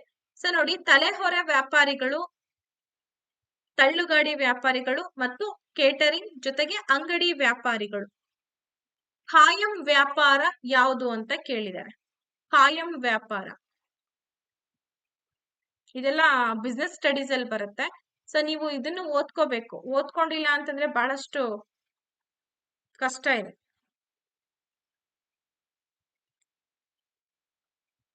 ಸೊ ಹಾಗಾದ್ರೆ ಕಾಯಂ ವ್ಯಾಪಾರದವರು ಯಾರಪ್ಪ ಅಂತಂದ್ರೆ ನೀವೆಲ್ಲರೂ ಹೇಳ್ತಾ ಇದ್ದೀರಾ ಆಪ್ಷನ್ ನಂಬರ್ ಡಿ ಅಂತ ಹೇಳಿ. 100% ನಿಮ್ಮ ಉತ್ತರ ಸರಿ ಇದೆ. ಯಾಕೆ ಅಂತಂದ್ರೆ ಇವರು ಒಂದು ಕಡೆ ನೆಲೆ ನಿಂತು ಅಂಗಡಿಯನ್ನ ಶುರು ಮಾಡಿ ಅಲ್ಲಿ ವ್ಯಾಪಾರವನ್ನ ಮಾಡ್ತಾರೆ. ತಲೆಹೊರೆ ವ್ಯಾಪಾರಿಗಳು, ತಳ್ಳುಗಾಡಿ, ಕೇಟರಿಂಗ್ ಇವರೆಲ್ಲರೂ ಕೂಡ ಏನಪ್ಪಾ ಅಂತಂದ್ರೆ ಕಾಲಕ್ಕೆ ಬದಲಾವಣೆ ಆಗ್ತಾ ಇರುತ್ತೆ. ಒಂದೇ ಕಡೆ ನೆಲೆ ನಿಲ್ಲೋದಿಲ್ಲ ಅವರು. ವಸ್ತು ವಿನಿಮಯ ಪದ್ಧತಿಯ ಪ್ರಮುಖ ಸಮಸ್ಯೆ ಏನು? ಬಯಕೆಗಳ ದ್ವಿಮುಖ ಹೊಂದಾಣಿಕೆಯ ಕೊರತೆ, ಆಹಾರದ ಸಮಸ್ಯೆ, ಬಡತನದ ಸಮಸ್ಯೆ, ಜನಸಂಖ್ಯೆಯ ಸಮಸ್ಯೆ. ಹಾಗಾದ್ರೆ ವಸ್ತು ವಿನಿಮಯ ಪದ್ಧತಿಯ ಪ್ರಮುಖವಾದಂತಹ ಸಮಸ್ಯೆ ಏನು ಅಂತ ಕೇಳಿದ್ದಾರೆ. ವಸ್ತುಗಳನ್ನ ವಸ್ತುಗಳನ್ನ ವಿನಿಮಯ ಮಾಡುವಂತಹ ಒಂದು ಪದ್ಧತಿ ಇದೆ. ಸೊ ಇದ್ರಲ್ಲಿ ಏನಪ್ಪಾ ಯಾವ ಸಮಸ್ಯೆ ಕಂಡು ಬರುತ್ತೆ? ಈಗ ನನಗೊಂದು ವಸ್ತು ಬೇಕಾಗಿದೆ, ನಿಮಗೊಂದು ವಸ್ತು ಬೇಕಾಗಿದೆ. ಅದರಲ್ಲಿ ನನಗ್ ಬೇಕಾಗಿರುವಂತ ವಸ್ತು ನಿಮ್ಮ ಹತ್ರ ಇದೆ ಅಂತಂದಾಗ, ನಿಮಗ್ ಬೇಕಾಗಿರೋಂತ ವಸ್ತು ನನ್ನ ಹತ್ರ ಇದೆ ಅಂತಂದಾಗ, ನನ್ನಲ್ಲಿರುವಂತ ವಸ್ತು ನಿಮಗ್ ಕೊಟ್ಟು ನಿಮ್ಮಲ್ಲಿರುವಂತ ವಸ್ತುವನ್ನ ನಾನು ತಗೊಳ್ತೀನಿ. ಇದು ನಮ್ಮ ವಸ್ತು ವಿನಿಮಯ ಪದ್ಧತಿ. ಹಾಗಾದ್ರೆ ಇದ್ರಲ್ಲೂ ಕೂಡ ಕೆಲವೊಂದು ಸಮಸ್ಯೆಗಳು ಕಂಡು ಬರುತ್ತೆ. ಏನ್ ಸಮಸ್ಯೆಗಳು ಅಂದ್ರೆ ಬಯಕೆಗಳ ದ್ವಿಮುಖ ಹೊಂದಾಣಿಕೆಯ ಕೊರತೆ. ಇಲ್ಲಿ ಹೊಂದಾಣಿಕೆ ಆಯ್ತು, ಓಕೆ, ನನ್ನ ನಿಮ್ಮ ನಡುವಿನ ಹೊಂದಾಣಿಕೆ ಇತ್ತು, ಸರಿ. ನಿಮ್ಮ ಬಯಕೆ, ನಿಮ್ಮಲ್ಲಿರುವಂತ ಬಯಕೆ ನಂದಾಗಿ, ನನ್ನಲ್ಲಿರುವಂತ ಬಯಕೆ ನಿಮ್ದಾಗಿದ್ರೆ ಪ್ರಾಬ್ಲಮ್ ಇಲ್ಲ. ಇನ್ ಕೇಸ್ ನಮ್ಮದು ಒಂದು ಡಿಸ್ಟ್ರಾಕ್ಷನ್ಸ್ ಬರ್ತಾ ಇದೆ ಅಂತಂದ್ರೆ ಅಲ್ಲಿ ಹೊಂದಾಣಿಕೆ ಕೊರತೆ ಬರೋದಂತೂ ಸಹಜ. ಆಗ ನಾವ್ ಈ ಸಮಸ್ಯೆಯನ್ನ ನೋಡ್ಬೇಕಾಗತ್ತೆ ಅಷ್ಟೇ. ಈ ಕೆಳಗಿನವರಲ್ಲಿ ಗ್ರಾಮೀಣ ಬ್ಯಾಂಕ್ಗಳ ಸಂಸ್ಥಾಪಕ ಅಂತ ಹೇಳಿ ನಾವ್ ಯಾರನ್ನ ಕರಿತಾ ಇದ್ದೀವಿ? ಪ್ರೊಫೆಸರ್ ಕೋಲ್ ಬಾರ್, doctor Nazeem Ahmad, professor GDH Cole, professor Mohammad Yunus ಅಂತ ಇದೆ. ಇವಾಗೆಲ್ಲ ನಾವ್ ಹೇಳ್ತೀವಿ ರೂರಲ್ ಬ್ಯಾಂಕ್ಸ್ ಅಂತ ಹೇಳಿ ಹೇಳ್ತೀವಿ. ಸೊ ಈ ರೂರಲ್ ಬ್ಯಾಂಕ್ಸ್ ಗಳನ್ನ ಸಂಸ್ಥಾಪನೆ ಮಾಡಿದಂತವ್ರು ಯಾರು?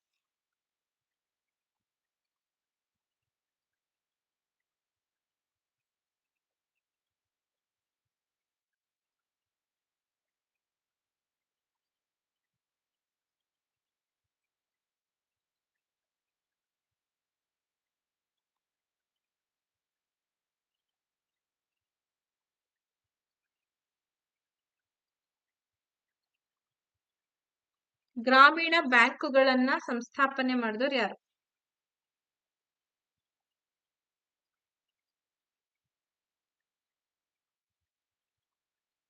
ಆಲ್ಮೋಸ್ಟ್ ನಿಮ್ಮ ಉತ್ತರಗಳನ್ನೆಲ್ಲ ಕೊಡ್ತಾ ಇದ್ದೀರಿ.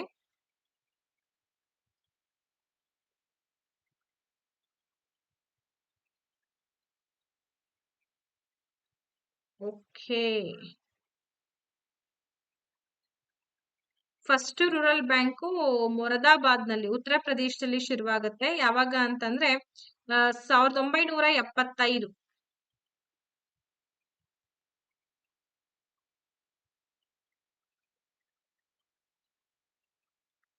ಇಲ್ಲಿ ಯೂನಸ್ ಮೊಹಮ್ಮದ್ ಸರಿಯಾದಂತ ಉತ್ತರ ಅಂತ ಹೇಳಿ ಹೇಳ್ತಿದ್ದೀರಾ. ಎಸ್, ನೋಡೋಣ ನಿಮ್ಮ ಉತ್ತರ. ಆಪ್ಷನ್ ನಂಬರ್ ಡಿ ಅಂತ ಯಾರೆಲ್ಲ ಹೇಳಿದಿರೋ ಸರಿಯಾಗಿದೆ. ಪ್ರೊಫೆಸರ್ ಮೊಹಮ್ಮದ್ ಯೂನಸ್ ಇದಕ್ಕೆ ಸರಿಯಾದಂತಹ ಉತ್ತರ. ಸೊ ಇವರನ್ನ ನಾವು ಗ್ರಾಮೀಣ ಬ್ಯಾಂಕ್ಗಳ ಸಂಸ್ಥಾಪಕ ಅಂತ ಹೇಳಿ ಕರಿತಾ ಇದೀವಿ. ಯಾರನ್ನ? ಗ್ರಾಮೀಣ ಬ್ಯಾಂಕ್ಗಳ ಸಂಸ್ಥಾಪಕ ಅಂತ. ಇನ್ನೊಂದು ಬರುತ್ತೆ RRB ಅಂತ. ಸೊ RRB ಅಂತಂದ್ರೆ ನಿಮ್ಗೆಲ್ಲ ಗೊತ್ತಿದೆ, ರೂರಲ್ ಒಂದು ಬ್ಯಾಂಕ್ಸ್ ಗಳು ಬರುತ್ತೆ, ಅಂದ್ರೆ ರೀಜನಲ್ ರೂರಲ್ ಬ್ಯಾಂಕ್ಸ್ ಅಂತ ಹೇಳಿ RRB. ಈಗೆಲ್ಲ RRB ಅದು ಬೇರೆ ಮತ್ತೆ ಇದು ಬೇರೆ. ರೀಜನಲ್ ರೂರಲ್ ಬ್ಯಾಂಕ್ ನೆನ್ಪಿಟ್ಕೊಳ್ರಿ. ರೀಜನಲ್ ಅಂದ್ರೆ ಪ್ರಾದೇಶಿಕ ಗ್ರಾಮೀಣ ಬ್ಯಾಂಕ್ಗಳು ಅಂತ ಹೇಳಿ ಕರಿತೀವಿ. ಇದೇ ಬೇರೆ ಅದೇ ಬೇರೆ. ಸೊ ಈ ಬ್ಯಾಂಕ್ಗಳ ಒಂದು ಪಿತಾಮಹ ಅಂತೇಳಿ ನಾವು ಸ್ವಾಮಿನಾಥನ್ ಅವರನ್ನ ಕರಿತೀವಿ. 1975ರಲ್ಲಿ ಇವುಗಳನ್ನ ಫೌಂಡೆಡ್ ಮಾಡ್ತಾರೆ. 49 ವರ್ಷಗಳ ಹಿಂದೆ ಇದನ್ನ ಫೌಂಡೆಡ್ ಮಾಡಿರುವಂತದ್ದು. ರೀಜನಲ್ ರೂರಲ್ ಬ್ಯಾಂಕ್ಸ್ ಗಳನ್ನ ಸ್ವಾಮಿನಾಥನ್ ಅವರು ಸಂಸ್ಥಾಪಕರು ಅಥವಾ ಫಾದರ್ ಆಫ್ RRB ಬ್ಯಾಂಕ್ಸ್ ಅಂತ ಹೇಳಿ ಗುರುತಿಸ್ತೀವಿ. ಬಟ್ ಇದಕ್ಕೆ ಸರಿಯಾದಂತ ಉತ್ತರ ಪ್ರೊಫೆಸರ್ ಮಹಮ್ಮದ್ ಯೂನಸ್. ಎರಡು ಕನ್ಫ್ಯೂಷನ್ ಮಾಡ್ಕೋಬಾರ್ದು ಅನ್ನೋ ಉದ್ದೇಶಕ್ಕೋಸ್ಕರ ಹೇಳಿದೀನಿ. ಬಹುರಾಷ್ಟ್ರೀಯ ಹಾಗೂ ದೇಶೀಯ ಕಂಪನಿಗಳು ತಮ್ಮ ಉತ್ಪನ್ನಗಳನ್ನ ಭಾರತದಲ್ಲಿಯೇ ತಯಾರಿಸುವಂತೆ ಉತ್ತೇಜಿಸಲು ಪ್ರಧಾನಮಂತ್ರಿ ಘೋಷಣೆ ಮಾಡಿದಂತ ಒಂದು ಯೋಜನೆ ಇದೆ. ಅದ್ಯಾವುದು? Digital India, make in India, Mudra ಯೋಜನೆ ಮೇಲಿನ ಯಾವುದು ಕೂಡ ಅಲ್ಲ ಅಂತ ಇದೆ.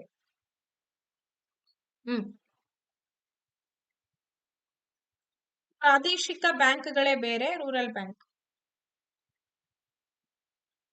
ಬಹುರಾಷ್ಟ್ರೀಯ ಹಾಗೂ ದೇಶೀಯ ಕಂಪನಿಗಳು ತಮ್ಮ ಉತ್ಪನ್ನಗಳನ್ನ ಭಾರತದಲ್ಲಿಯೇ ತಯಾರಿಸುವಂತೆ ಉತ್ತೇಜನ ಮಾಡ್ಲಿಕ್ಕೆ ಪ್ರಧಾನಮಂತ್ರಿಗಳು ಒಂದು ಘೋಷಣೆಯನ್ನ ಅಥವಾ ಒಂದು ಯೋಜನೆಯನ್ನ ಜಾರಿಗೆ ತರ್ತಾರೆ. ಅಂತಹ ಯೋಜನೆ ಯಾವುದು ಅನ್ನೋದಕ್ಕೆ ನಿಮ್ಮೆಲ್ಲರ ಉತ್ತರ ಬಂದ್ಬಿಟ್ಟು ಮೇಕ್ ಇನ್ ಇಂಡಿಯಾ, ನಮ್ಮ ಭಾರತದಲ್ಲೇ ತಯಾರಿ ಮಾಡಿ ಅನ್ನೋ ಒಂದು ಉದ್ದೇಶ. ಸೊ ಅದರ ಯೋಜನೆ ಮೇಕ್ ಇನ್ ಇಂಡಿಯಾ ಅಂತೇಳಿ ಹೇಳ್ತೀವಿ. ಸರಿಯಾದ ಉತ್ತರ ನಿಮ್ಮ ಪ್ರಶ್ನೆಗೆ, ಸೊ ನಮ್ಮ ಪ್ರಶ್ನೆಗೆ ನೀವು ಸರಿಯಾದ ಉತ್ತರವನ್ನ ಕೊಟ್ಟಿದ್ದೀರಾ. ಧನ್ಯವಾದಗಳು. ಮುಂದಿನ ಪ್ರಶ್ನೆಗೆ ಹೋಗೋಣ. ಭಾರತ ಈ ಕೆಳಗಿನ ಆರ್ಥಿಕತೆಗೆ ಉತ್ತಮವಾದಂತಹ ಉದಾಹರಣೆ. ನಮ್ಮ ಆರ್ಥಿಕತೆ ವ್ಯವಸ್ಥೆ ಹೇಗಿದೆ? ಸಮಾಜವಾದಿ ಅರ್ಥವ್ಯವಸ್ಥೆನ, ಬಂಡವಾಳಶಾಹಿ ಅರ್ಥವ್ಯವಸ್ಥೆ, ಮಿಶ್ರ ಆರ್ಥಿಕ ವ್ಯವಸ್ಥೆ ಮೇಲಿನ ಯಾವುದೂ ಕೂಡ ಅಲ್ಲ ಅಂತ ಇದೆ. ನೋಡಿ, ನಮ್ಮ ಆರ್ಥಿಕ ವ್ಯವಸ್ಥೆ ಯಾವ್ದಕ್ಕೆ ಉದಾಹರಣೆಯನ್ನ ಕೊಡ್ಬೋದು? ಮುದ್ರಾ ಯೋಜನೆಯನ್ನ 2016ರಲ್ಲಿ ಜಾರಿಗೆ ತರ್ತಾರೆ. ಓಕೆ, ಸಣ್ಣ ಸಣ್ಣ ಒಂದು ಸಾಲಗಳನ್ನ ಕೊಡುವಂತದಕ್ಕೆ ಮುದ್ರಾ ಯೋಜನೆ ಅಂತ ಹೇಳ್ತಾರೆ. Very good. ನಮ್ದು ಎಂತಹ ಅರ್ಥವ್ಯವಸ್ಥೆ?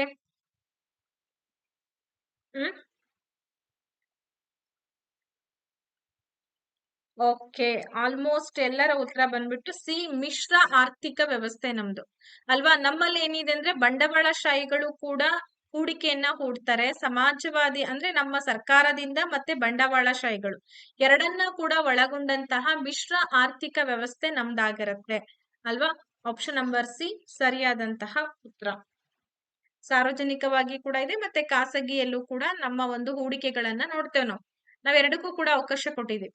ಹಂಗಿದ್ರೆ ಮಾತ್ರ ನಮ್ಮ ದೇಶ ಮುಂದುವರೆಯಕ್ ಸಾಧ್ಯ. ಕೆಲವ್ರ ವಾದ ಏನಪ್ಪಾ ಅಂತಂದ್ರೆ ಬಂಡವಾಳಶಾಹಿಗಳಿಗೆ ಅವಕಾಶ ಕೊಡ್ಲೇಬಾರ್ದು ಅನ್ನೋ ಒಂದು ವಾದಗಳು ಕೂಡ ನಡೆಯುತ್ತೆ. ಕೆಲವೊಂದು ಪಕ್ಷಗಳ ವಾದ ಆಗಿದೆ.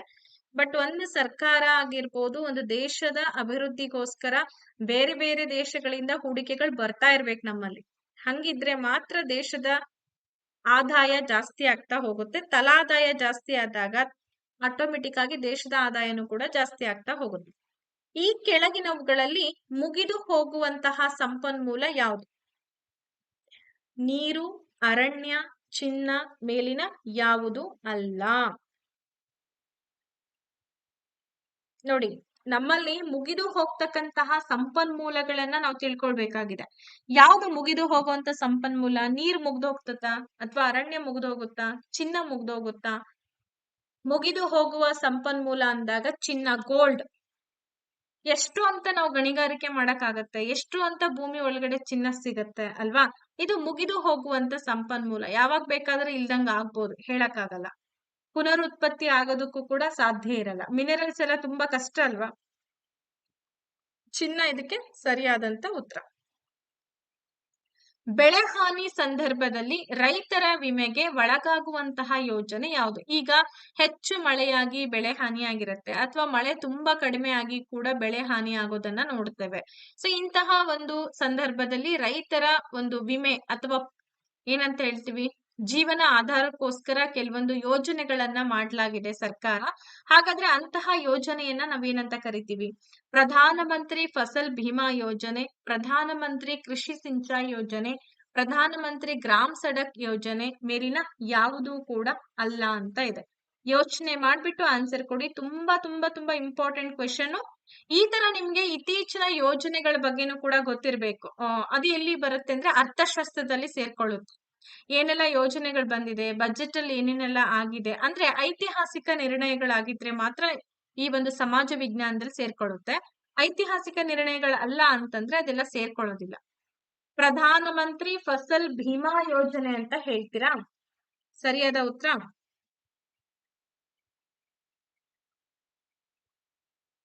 ನಮ್ಮಲ್ಲಿ ಸಾಕಷ್ಟು ಯೋಜನೆಗಳಿದೆ. ಪ್ರಧಾನ ಮಂತ್ರಿ ಆವಾಸ್ ಯೋಜನೆ ಇದೆ, ಆ ಮತ್ತೆ ಪ್ರಧಾನ ಮಂತ್ರಿ ಕೃಷಿ ಸಿಂಚಾಯಿ ಯೋಜನೆ ಇದೆ.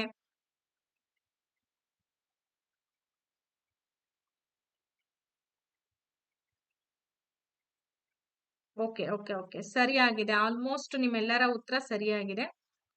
ಪ್ರಧಾನ ಮಂತ್ರಿ ಫಸಲ್ ಭೀಮಾ ಯೋಜನೆಯನ್ನ ನಾವು PMFBY ಅಂತೇಳಿ ಕರಿತೀವಿ. Ministry of agriculture and farmers welfare ಅನ್ನೋ ಒಂದು ಯೋಜನೆ ಇದು.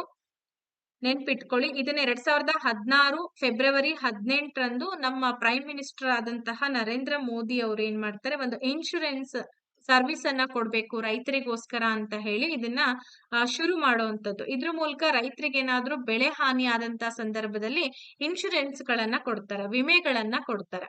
ಇನ್ನ ಗ್ರಾಮ್ ಸಡಕ್ ಯೋಜನೆ ಅಂತಂದ್ರೆ ನಿಮ್ಗೆ ಗೊತ್ತಿದೆ, ಈಗ ಶುರುವಾಗಿರುವಂತ ಯೋಜನೆ ಅಲ್ಲ ಅದು, ಅಲ್ವೇನ್ರಿ? ತುಂಬಾ ವರ್ಷಗಳ ಹಿಂದೆನೆ ಶುರುವಾದಂತಹ ಒಂದು ಗ್ರಾಮ್ ಸಡಕ್ ಯೋಜನೆ, ತುಂಬಾ ಇಂಪಾರ್ಟೆಂಟ್ ಆಗಿರುವಂತ ಒಂದು ಯೋಜನೆ ಇದು.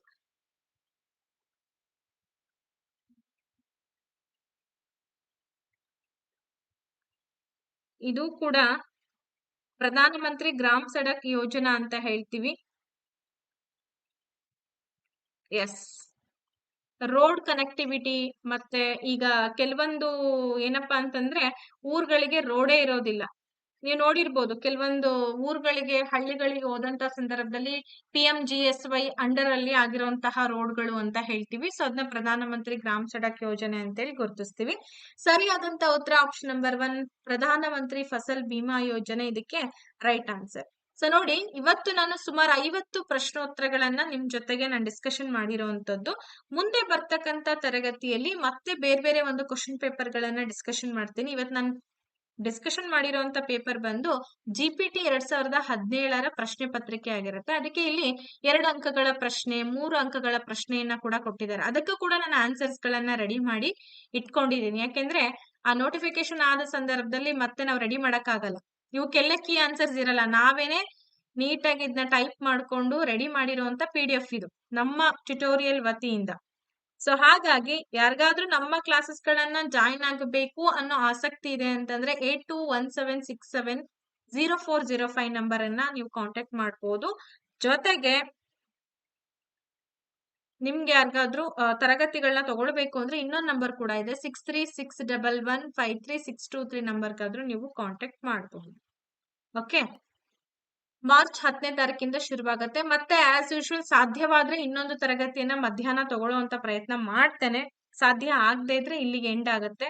ಅಂಡ್ ವಿಡಿಯೋ ಇಷ್ಟ ಆದ್ರೆ ಲೈಕ್ ಮಾಡಿ, ಜೊತೆಗೆ ಕಾಮೆಂಟ್ ಅನ್ನ ಮಾಡೋದ್ ಮರಿಬೇಡಿ. ಪ್ರತಿ ತರಗತಿಯಲ್ಲಿ ನಾನು ಹೇಳಕ್ ಆಗಲ್ಲ. ಇಂಟ್ರೆಸ್ಟ್ ಇದ್ದವರಂತ ವಿದ್ಯಾರ್ಥಿಗಳು ಪ್ರತಿಯೊಬ್ರು ಕಾಮೆಂಟ್ ಮಾಡಿ. ಕಾಮೆಂಟ್ ಮಾಡೋದ್ರಿಂದ ಏನು ಇಲ್ಲಿ ತೊಂದ್ರೆ ಅಂತೂ ಆಗಲ್ಲ, ಒಳ್ಳೇದಾಗತ್ತೆ ಬೇರೆಯವ್ರಿಗೆಲ್ಲ ಅಂತ ಹೇಳ್ತಾ ಇವತ್ತಿನ ಈ ಕ್ಲಾಸ್ ಅನ್ನ ಮುಗಿಸೋಣ. Hope so next class most probably ಒಂದು 3 ಗಂಟೆ ಬೇಡ, 3:30 4 ಗಂಟೆಗೆ ತಗೊಳ್ಳೋ ಅಂತ ಪ್ರಯತ್ನ ಮಾಡ್ತೇನೆ. Thank you, take care, bye by.